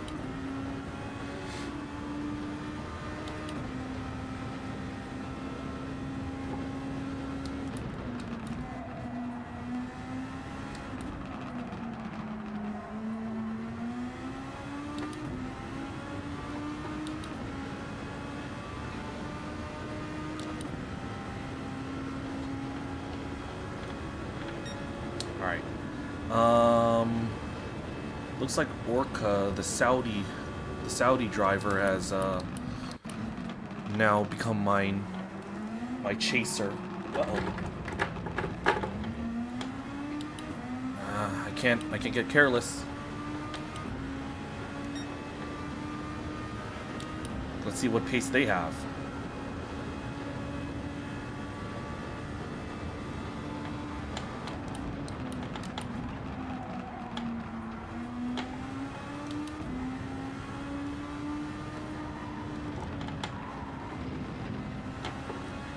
So I can't get complacent. I gotta start building this gap.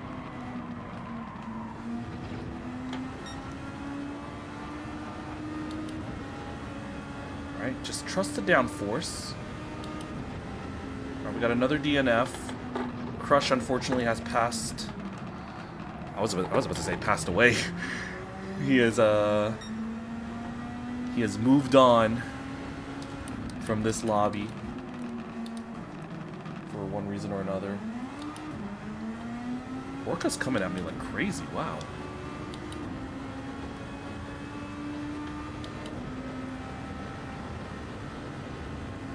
Makes me wonder what their situation is. You know what? If they do overtake me, I'm just gonna let them through. I'm not gonna really fight much because I know my strategy, what it is. I would rather just let the race come to me rather than fight hand over fist and try to keep hold. Because they were able to close like a 5-second gap on me like it was nothing. So I'm inclined to just let them through.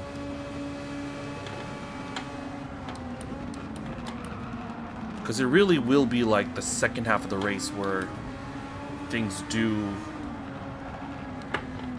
will come into play. But it's still early.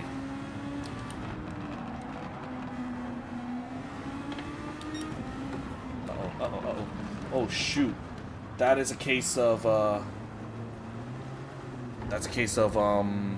dirty air, and he just binned it. Ah!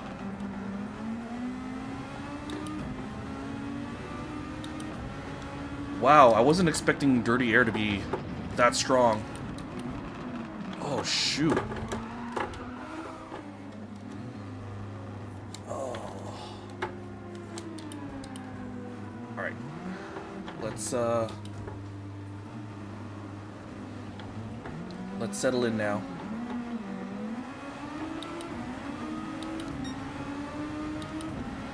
Alright, now we're getting blue flagged at this stage. Wow, alright.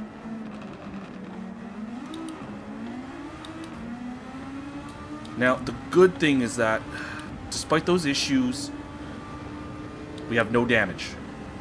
That's the most important thing. There's no damage to the car.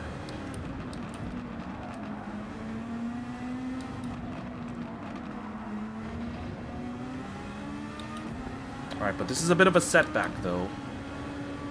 Because I am now 16 seconds behind.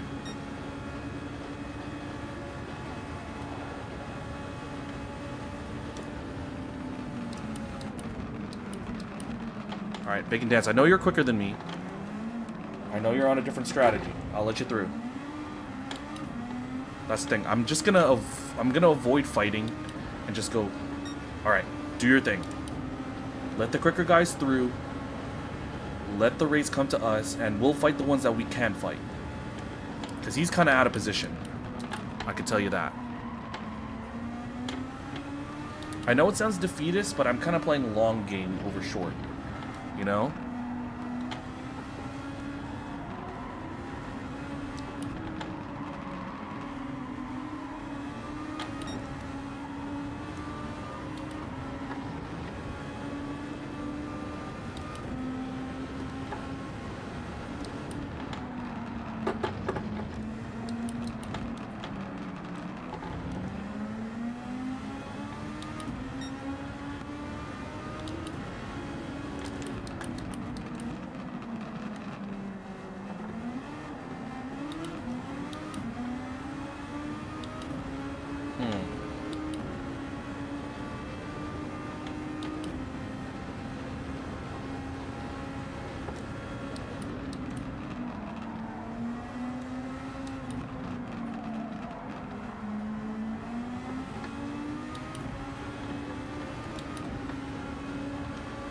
Now I gotta think, am I actually, like, losing pace?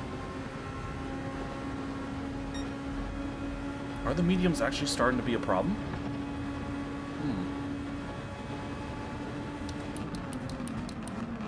Because everybody behind me is, like, starting to overtake.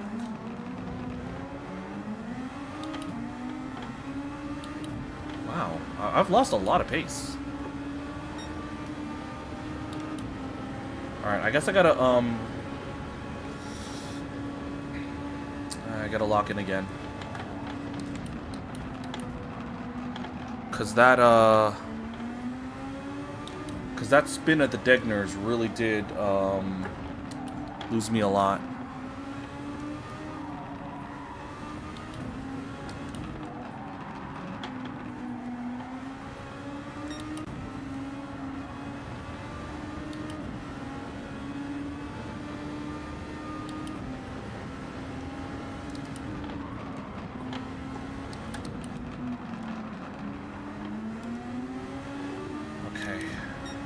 But at the very least, I'm one position above my starting position.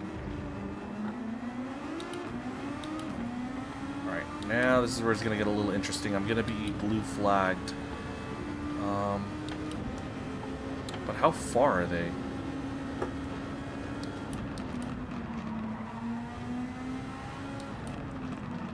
Oh, guy off track. Push, push, push. Use them overtake. Get myself away. Use the dirty air to my advantage to unsettle him.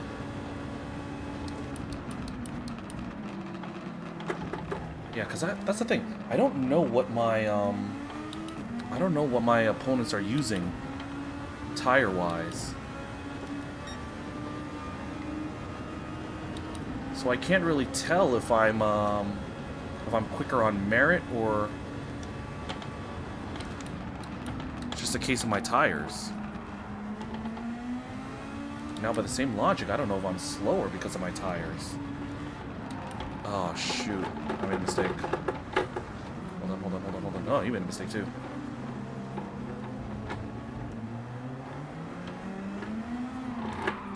Damn it. Oh, no, I got damage. I got damage.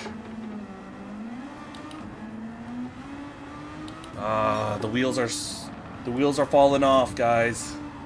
No. Oh, this sucks. All right.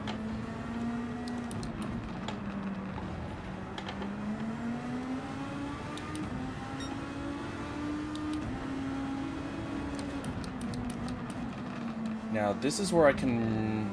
I got a choice to make here. I'm gonna give one lap. I'm gonna go one lap with how this is going. And if there's no improvement, if I'm really dropping off, I'm gonna go into the pits.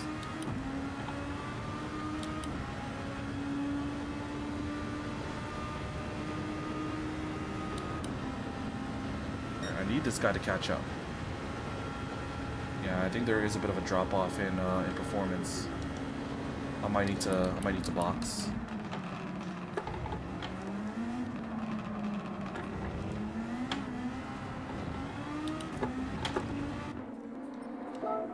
Okay.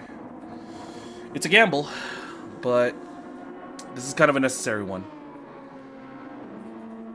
I do not want to pit this early for softs, but let's give it a shot. Let's see what happens. So this is my mandatory stop taken care of.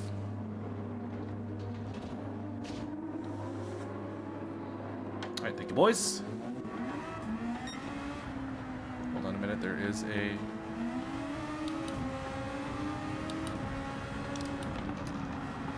Alright, tires are cold, so... Alright, I'm 32 seconds behind now.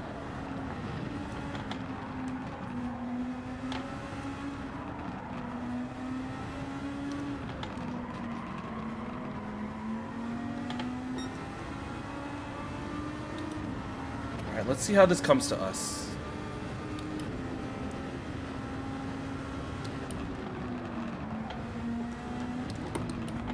Because bear in mind, a couple people behind us, a couple people ahead of us, still need to do their mandatory stop.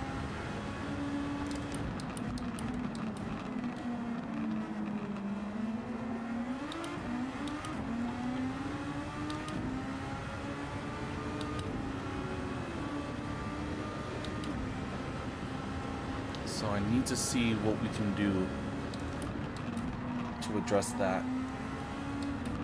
Some guy's on the hards. Alright, the person behind me has departed, so I'm the last one on track. But based on my starting position, though, I've gone up a place.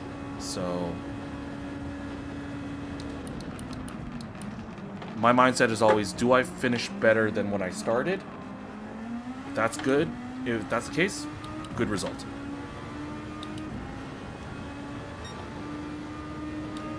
Alright, so I got a lot to do. I got 33 seconds to make up.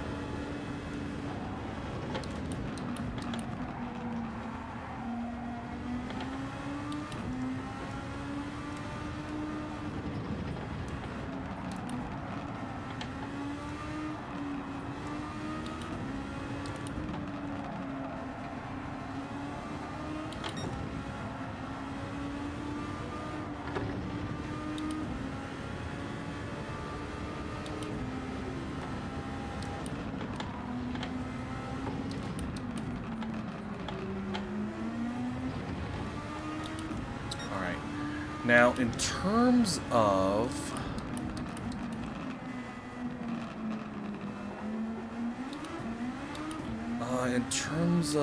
people overtaking me for blue flags, there's not really anybody behind me. Hold on a minute. Did somebody depart? Yeah, somebody left, so I'm now P10. Huh. Okay. Oh, one thing I'm gonna do is I'm gonna put the brake balance to the rear to preserve my front tires. I want to try to mitigate the tire wear as much as possible. I want to even things out because the front tires wear out quicker. So by putting that on, I'll even out the tire wear.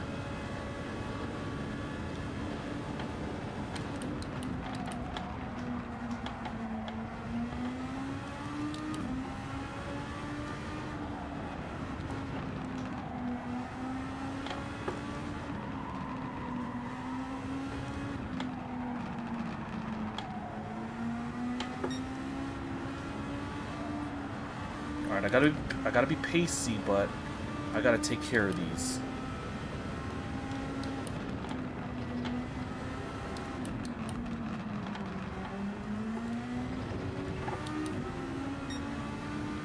Because for early doors, it looks like, based on how some of these guys are going into the pits, I think these softs are gonna last like 20 laps. Okay, so yeah, another person left. Everyone poos has retired. So we've had like what, five retirements from this race.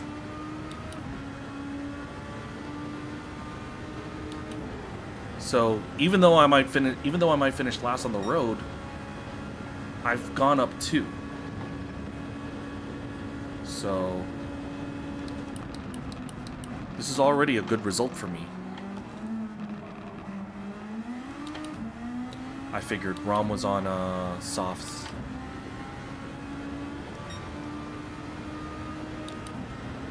Alright.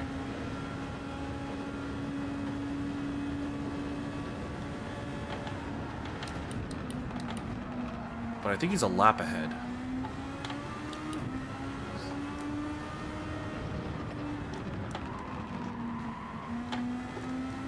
Yeah, we're looking at about like 19, 20 laps for softs. So there may be a scenario where I have to pit again. But I've done my mandatory compound change, so I could just put on another set of softs. You know, that could be my call.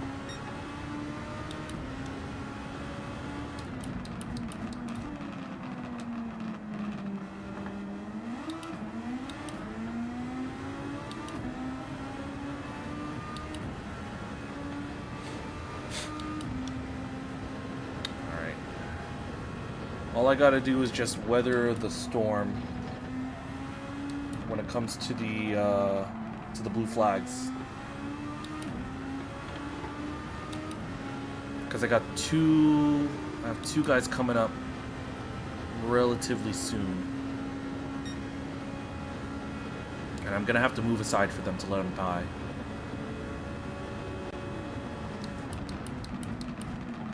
My concern is that I'm not catching up to the guy ahead of me.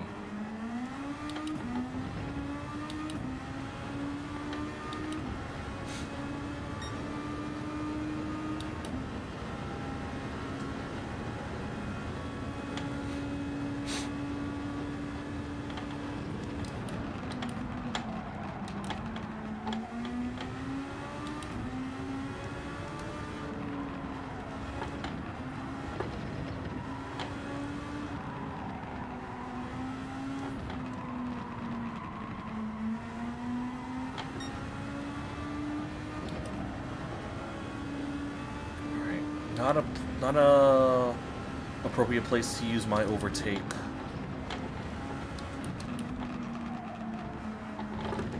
This exit though, I can use it a little bit.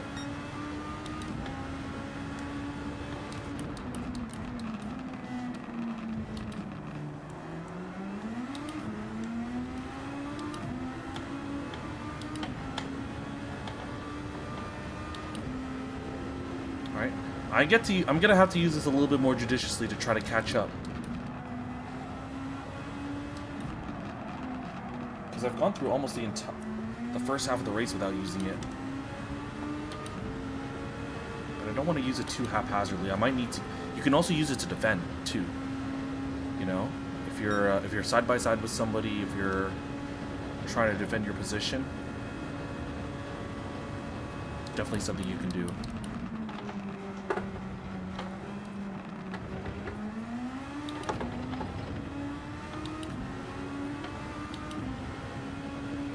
All right, 140.1.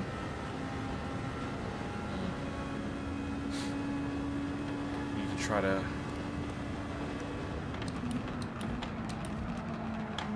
get some more pace out of this car. And reminder, I don't have much practice on this.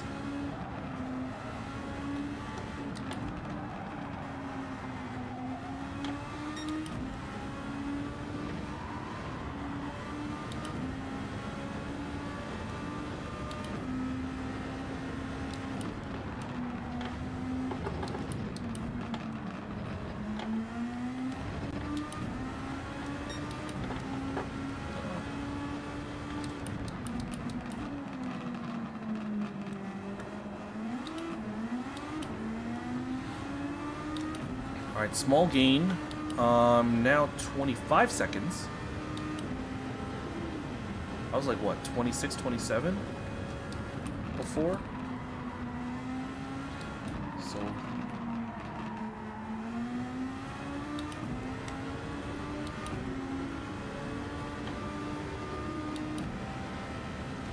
Alright.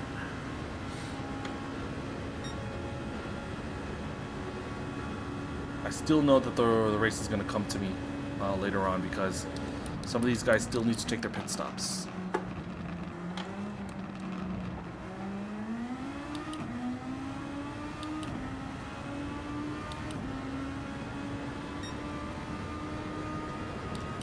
Alright, approaching half distance soon. Actually, no, this is half distance. Like, next lap would be halfway.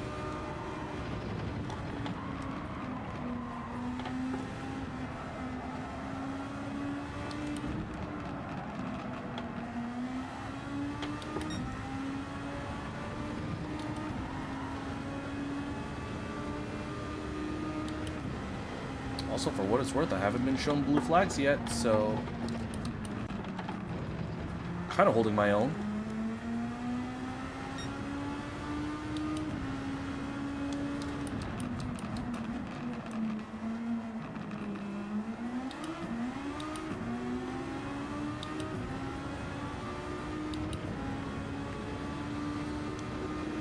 Oh shoot, Super Speedo left. So he's one of the front runners. So how many people are gonna leave?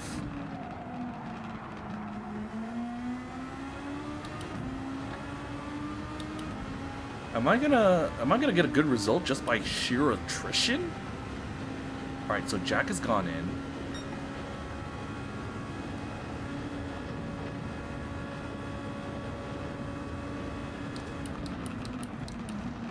Here's the question, am I gonna come out ahead? There's no fueling, so it's just tire change and repairs. So alright, he's still ahead, but he's vulnerable. He's less than 5 seconds, but he's also on cold mediums. So now's my chance to try to get him if I can.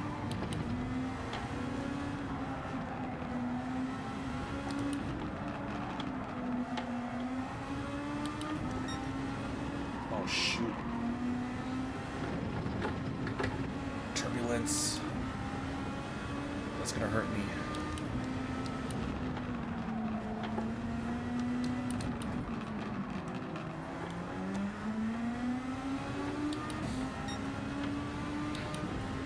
Yeah, the slipstream is set to real, so trying to stick with drivers is gonna be a nightmare. You can't be directly behind them. That's why I've been going off so crazy.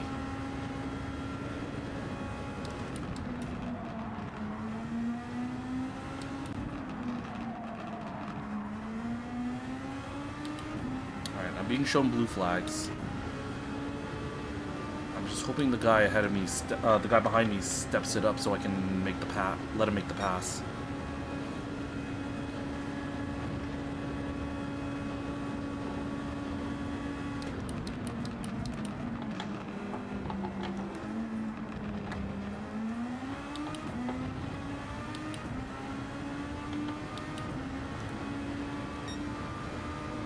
All right, almost 143. Not ideal, but ah, shoot. I overcooked it.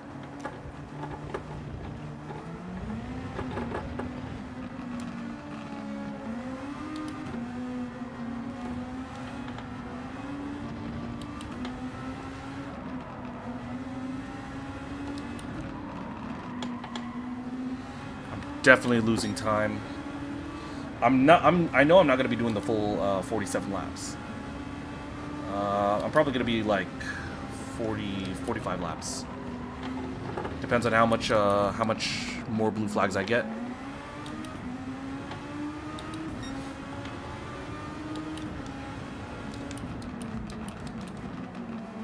All right.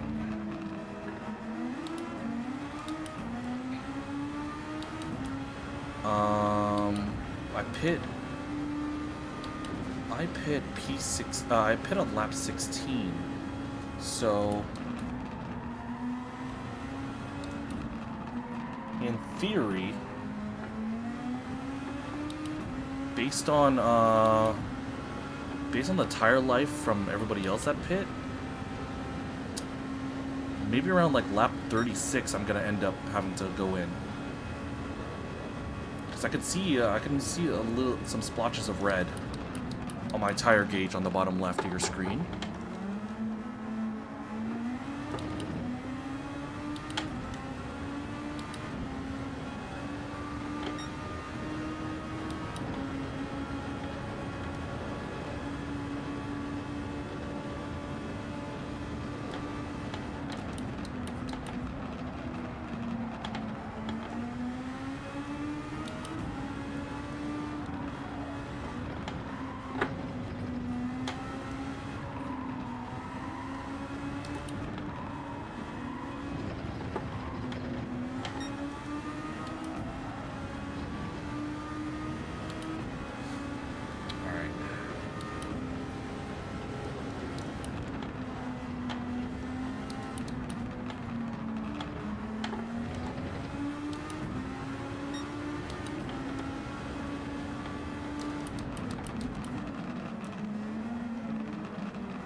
What are we looking at? 10 and a half?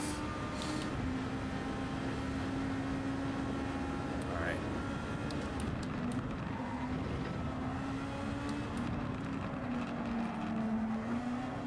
I'm not gonna lie, I think there's gonna be one major incident. I think there's one major incident that's gonna happen that'll bring me up a bit. Something's gonna happen, I just know it. So I just need to keep my pace consistent so I could capitalize on any shenanigans that come about.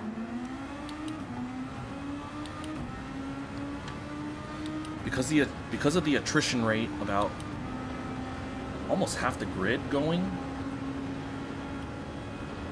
it means that there's probably going to be one or two more.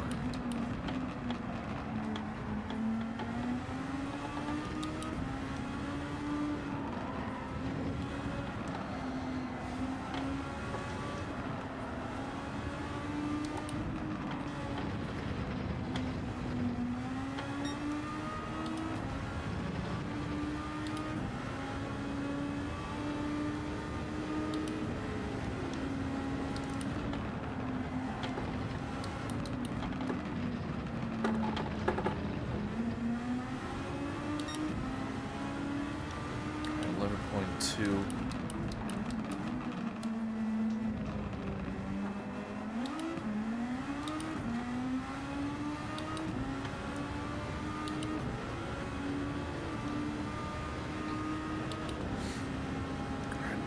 should really start treating this as like a time trial.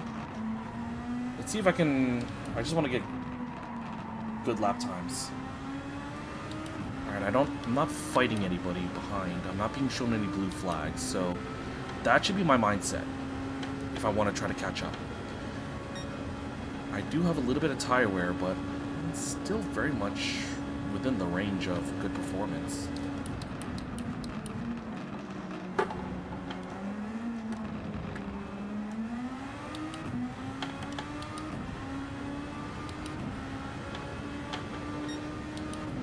Alright, 141.9. I need to start getting into the 130s.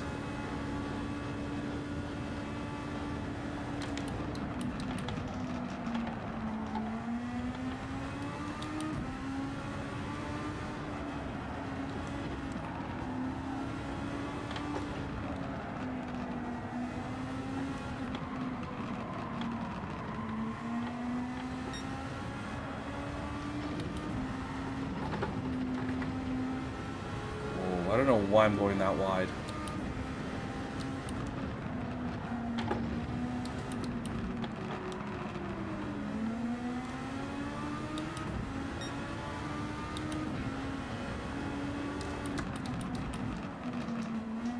Come on. Phew, we're approaching 48 minutes of race time. There is going to be an ad break going on in the next lap or two, guys, so bear with me. I can't snooze any longer, so they will play. But I'll see you maybe around lap 30.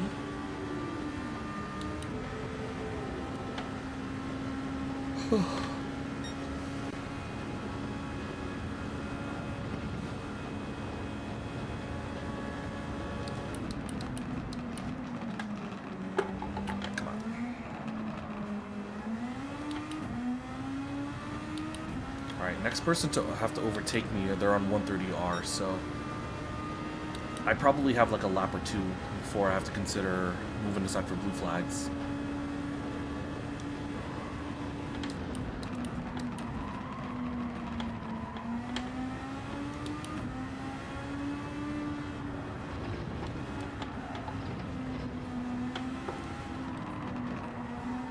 Alright, so Baking Dance ahead of me has gone into the pits.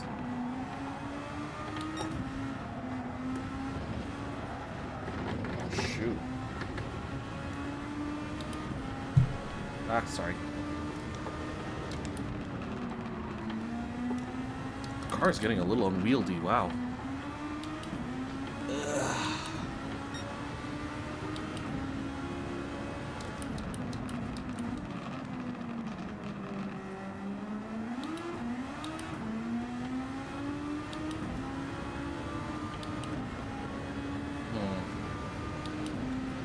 The fronts are looking a little wonky.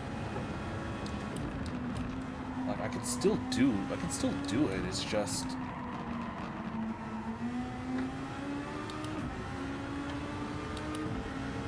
there's a drop off in performance now. I genuinely feel it. I feel the drop off. So we gotta manage this a little bit.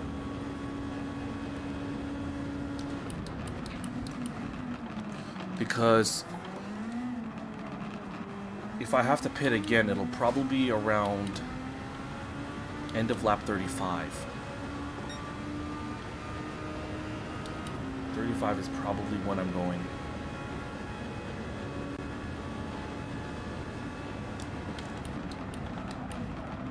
Because I know I'm going to be finishing the race full distance. Because I'm already like a lap or two behind.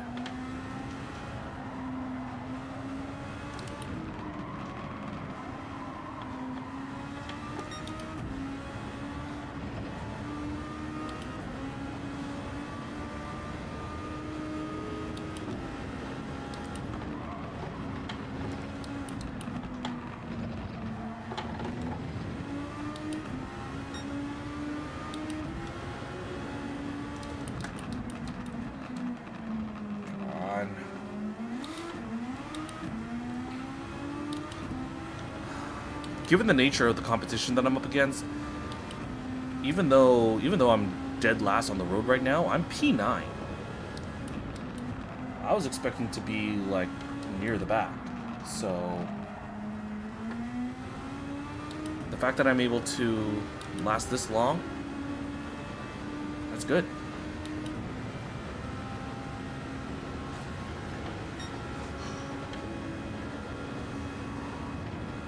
I do gotta get ready because I do have some leading drivers starting to catch up, but they are in a battle with each other, so I could possibly use that to my advantage.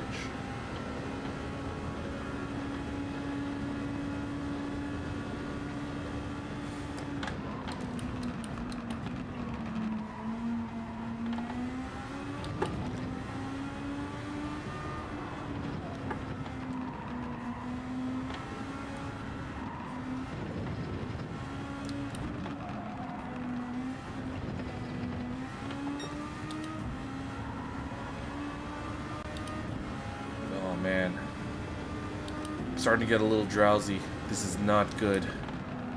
I don't want to fall asleep. Ugh.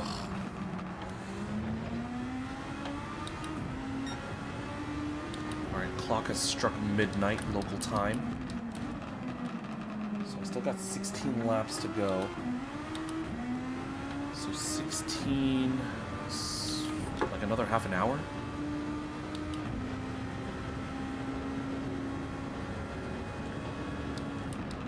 Alright.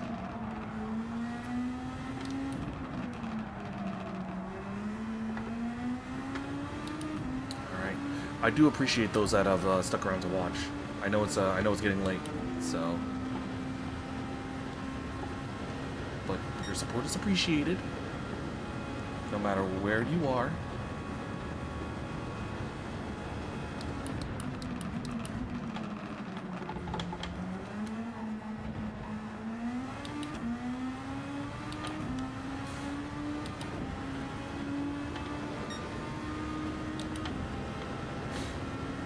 Reading some manhwa? Okay. Manhwa's pretty good.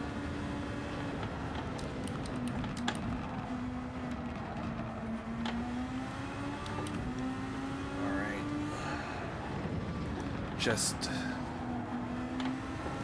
lo-fi super formula sounds to listen to.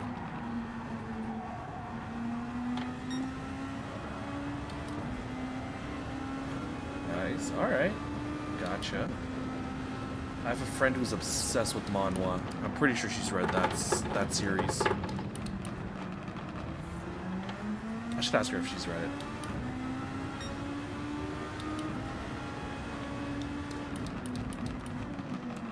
Okay.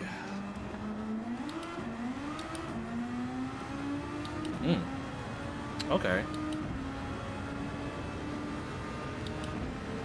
See, once upon a time, I used to keep up with. I used to read a lot of manga. I used to both manga and manhwa, but I don't know. I just fell off with it. I just haven't kept up to date. Because I'm old enough to remember when Shonen Jump magazine was a thing in the United States, and I used to. Growing up, we had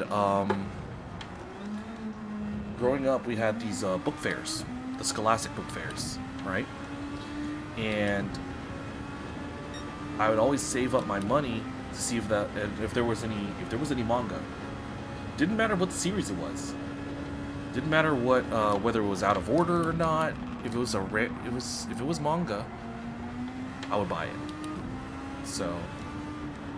And I bought like some random series. I bought a couple of Yu-Gi-Oh volumes. I got some like more niche, like lesser known series. There was one called like Desert Sand or Desert Gem, Desert Storm, something like that. It was something that I read for a little bit. I liked it, but I only picked it up because it was at a bookstore. You know? There was also like a Kingdom Hearts manga that I read. It basically it was a retelling of the games, but it was like a tongue-in-cheek, almost comedic version of it. You know, like, for example, in a retelling of Chain of Memories, there was a bit of infighting amongst Organization 13 because they were having an argument over who had to do the chores, and I was just like, okay, that's one way to explain the plot, and it was fun. I liked it. I kind of wish I read the whole series, but for the time, it was a fun little gem.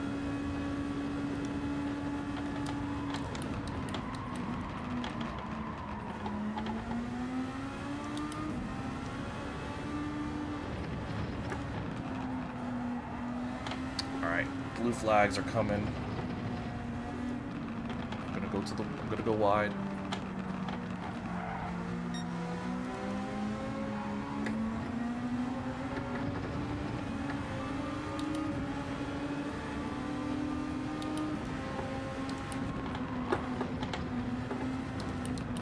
So at this point, I'm 2 laps down. So lap 45 is probably going to be my finishing lap.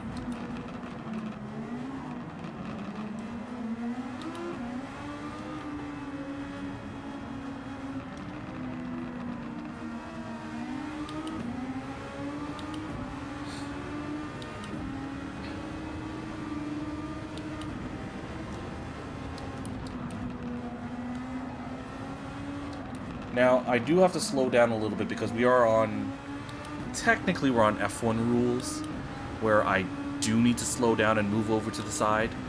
This isn't like multi-class where just quicker guys will just overtake me.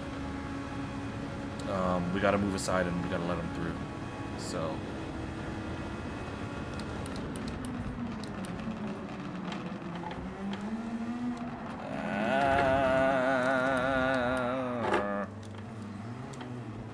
ideal. Alright. Given the state of play, given the state of affairs, I'm okay with finishing 9th at this stage. Honestly, I am. So I'm probably gonna go in and pit this lap. I'm gonna go put on some new softs, and I'll just bring the car home.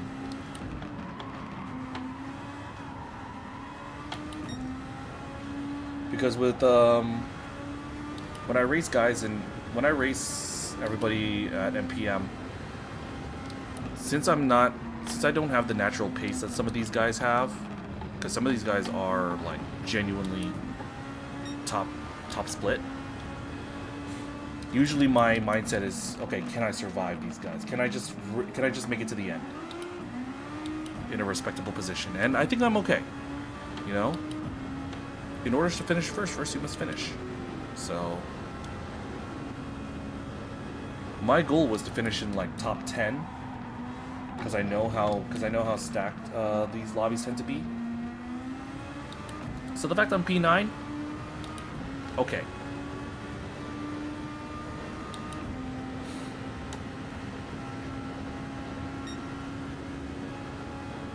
So I'm gonna go in, I'm gonna go make another change, put up some new tires, and then we'll take it home. Alright, I'm being shown a blue flag, but that's okay. Alright, let's go.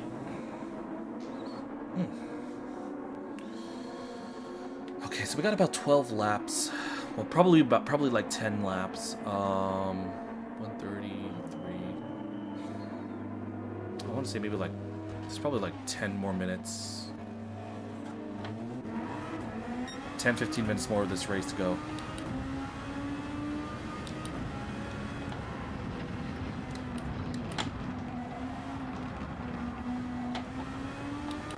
Alright.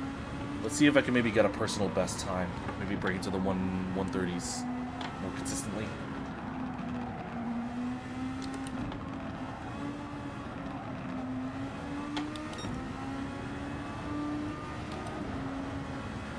Oh, the car feels a lot better now.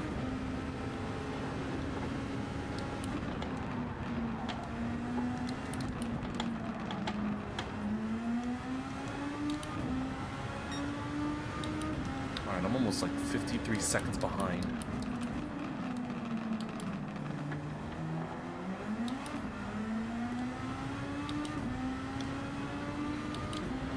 Honestly, that damage, that crash messed me up so bad. Threw my strategy out the window. All right, but it is what it is. I'm not too bitter about it, so. Plus we got some more races to come in this series, so I'm not chasing the overall win. I'm like one of those the plucky back marker that's trying to get good points.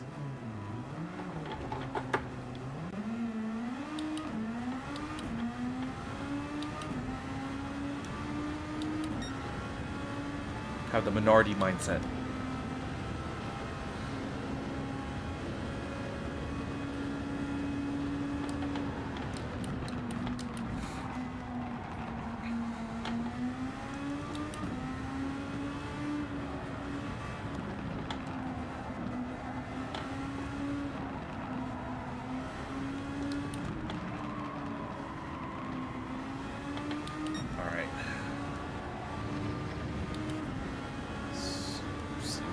Here. Wait, what is this wind? The wind has gone so crazy. It's like 17 feet. Could that have also could that have played a factor? How harsh the winds are right now? That wind speed is massive. It wasn't like that at the start of the race, I don't think.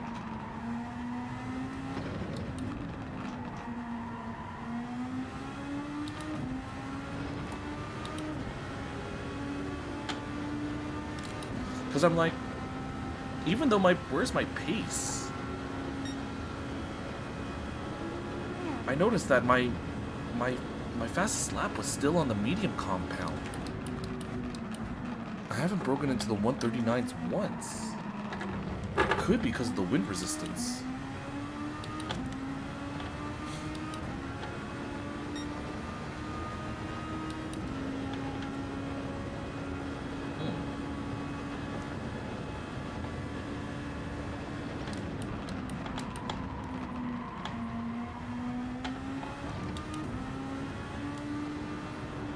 Could also explain why I'm had a lot of problems on the Degners.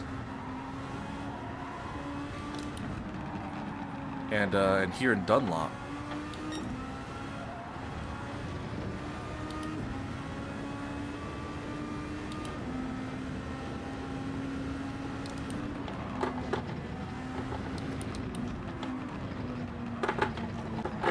Ah, shoot.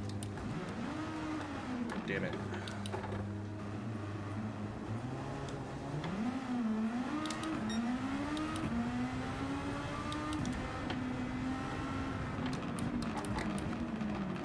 Go wide.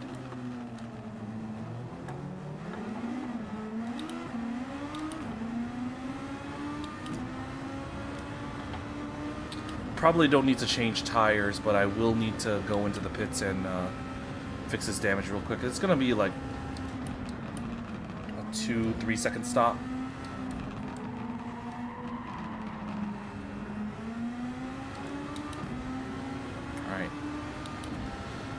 Because I'm anticipating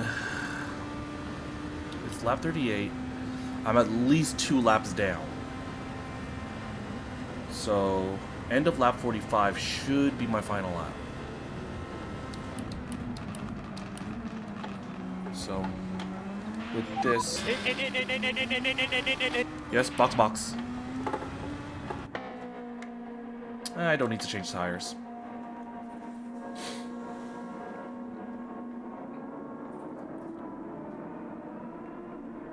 Alright. Come on, TCR boys.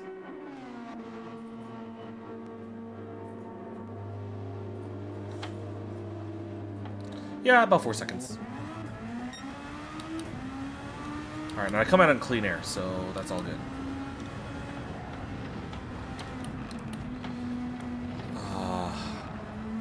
To think the start was so promising, too. But, hey. My race pace, my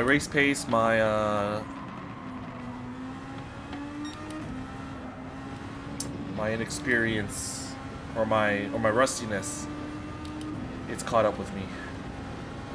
Yeah, there's a magic about this track. Oy, oy, oy. Suzuka is one of my favorites.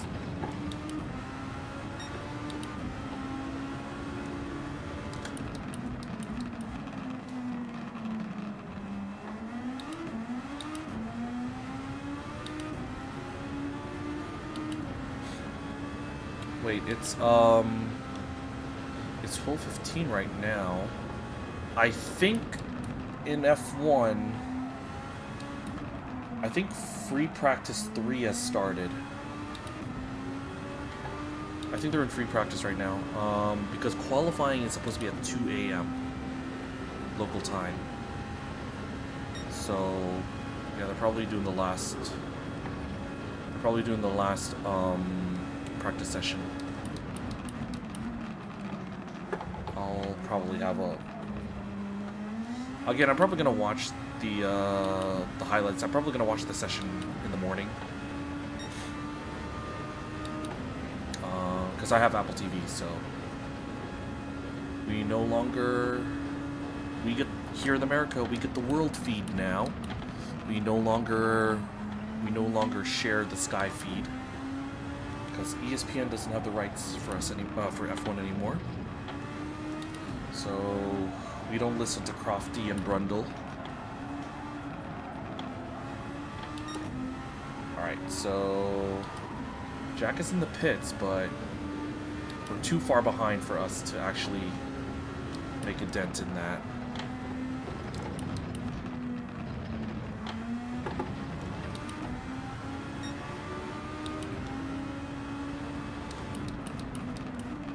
So what we're just gonna do is just bring this car home.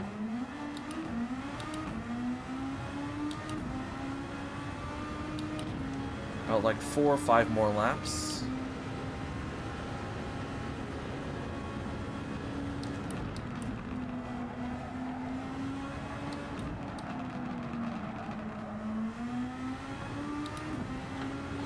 But at a certain point, I need to start doing more daily races here in Gran Turismo. I need to get back into the flow of things. I need to get more, I need to reacclimate myself to the game. Most importantly, I need to get back into B rank. At one point, because of bad actors and unluckiness, I ended up down in D. I was a D-rated driver at one point, so I've been steadily making my climb back up to C, but ooh, yellow flag. What's going on here? I see somebody slow up ahead. That is a guy who is a lap ahead, though. So that's of no immediate consequence to me.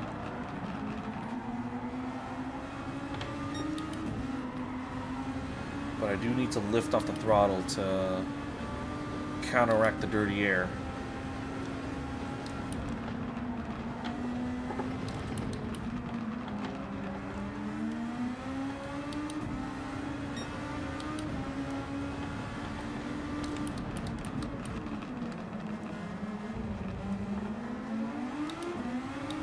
Who's that? Is that P4?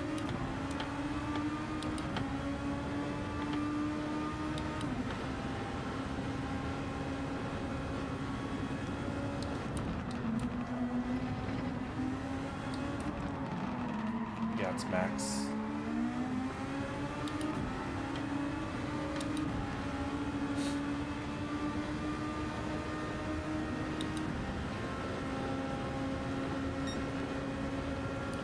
Alright, maybe I could pick up some slipstream.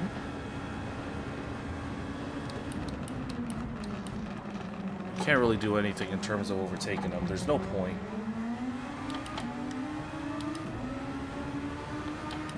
But if I can get close, take advantage of that slipstream, I could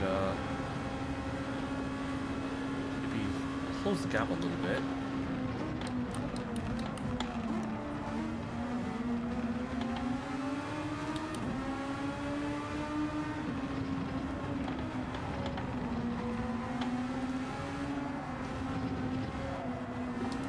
Uh-oh. Max, are you gonna... Oh, Max is gonna let me through.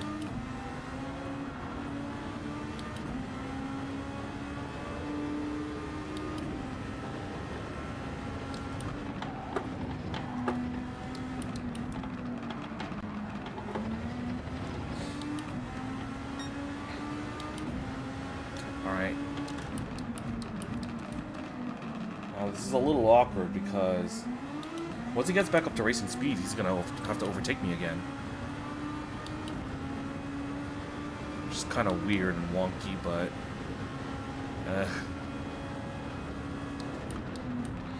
I mean, if he does overtake me, if he does close the gap naturally, I'm gonna let him through.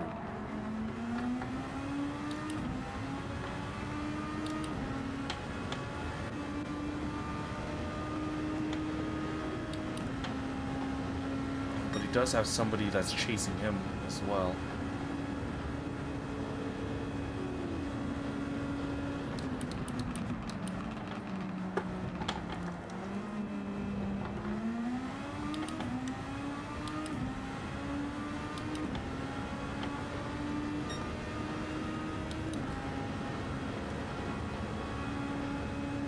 All right.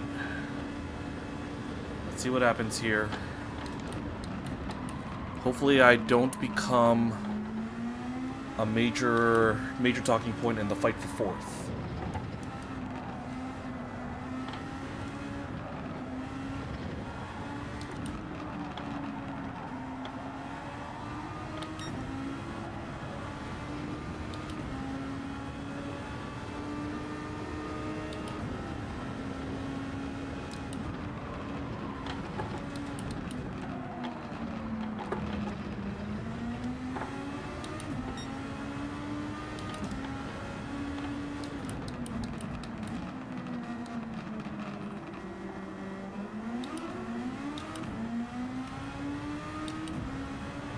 Guys catching up. The fact that the blue flag warning keeps going away means I'm actually like pulling away. You know? Because it only shows when you hit a certain threshold, a certain time threshold. So if I keep outrunning the blue flags, then hey, cool with me. So when I cross the line, it's gonna tell me if this could be my final lap.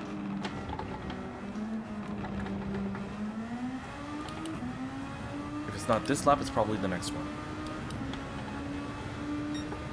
Okay, it's probably the next lap.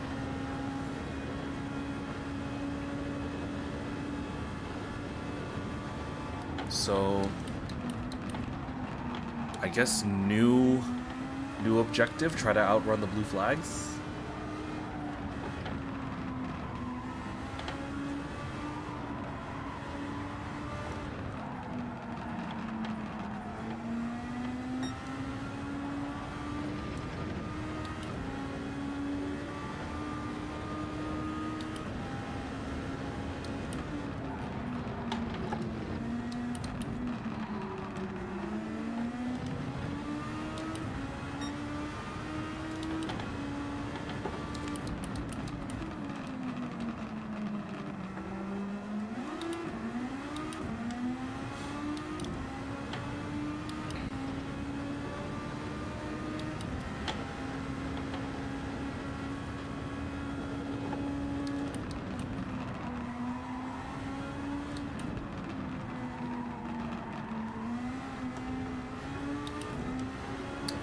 Push. Alright. think we're comfortably away from the blue flag, so we don't have to yield. Ah, it's a little wide at a 130R.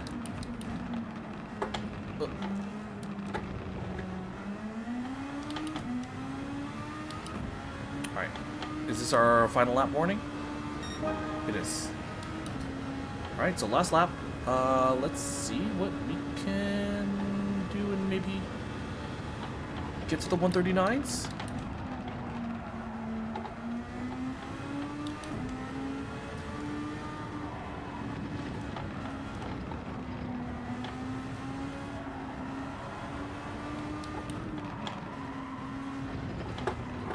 Oh, too much.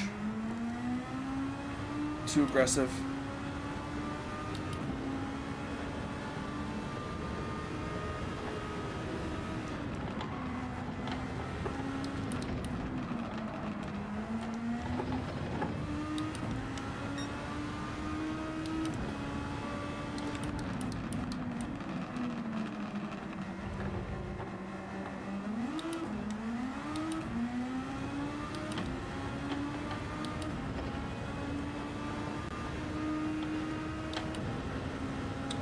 Let's bring the car home.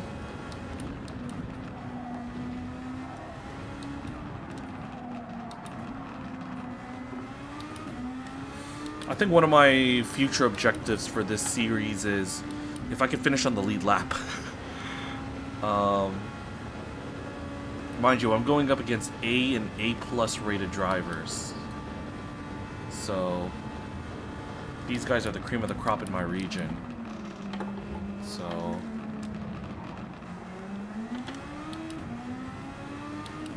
if I can hang with them, awesome. All right, P9. The last of the classified finishers. Okay.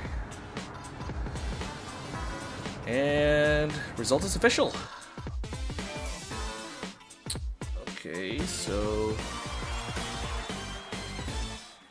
alright, I'm just gonna take a quick little screenshot of this for the socials.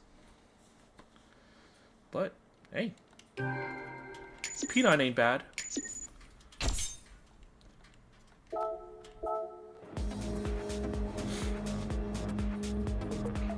Alright, I'll see the replay. Whew. Man. I'm out of practice. I'm out of practice with this game. But let's we'll get there. We'll get there. We'll be back to our fighting best. Alright. Let me just give Max some thanks for hosting.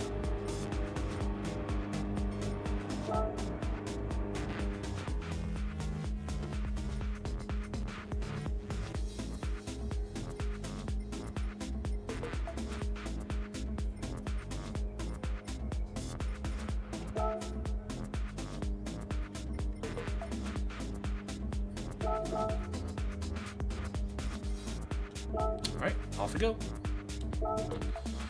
Alright, so, wow, almost 3 hours. Okay, so, what are we gonna do? It's 12:30, I need to go to bed, so. What we're gonna do for tomorrow, we're probably gonna swap back to Le Mans Ultimate. We'll do some dailies over there, and probably around like 1 o'clock we'll transition. Maybe we'll do like a little. We might do a watch along. I don't know. We'll see how I'm feeling back at that time. But yeah, we're gonna do some Le Mans Ultimate. Lana, I don't know if you're still around, but thank you for the follow. So thank you for dropping in. Let's see if anybody's available for a raid. Leave one before bed.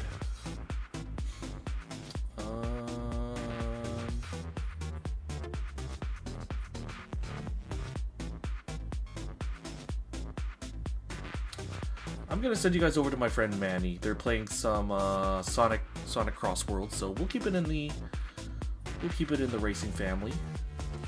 All right. But hey, thanks for watching, guys. I'll see everybody tomorrow. Take care.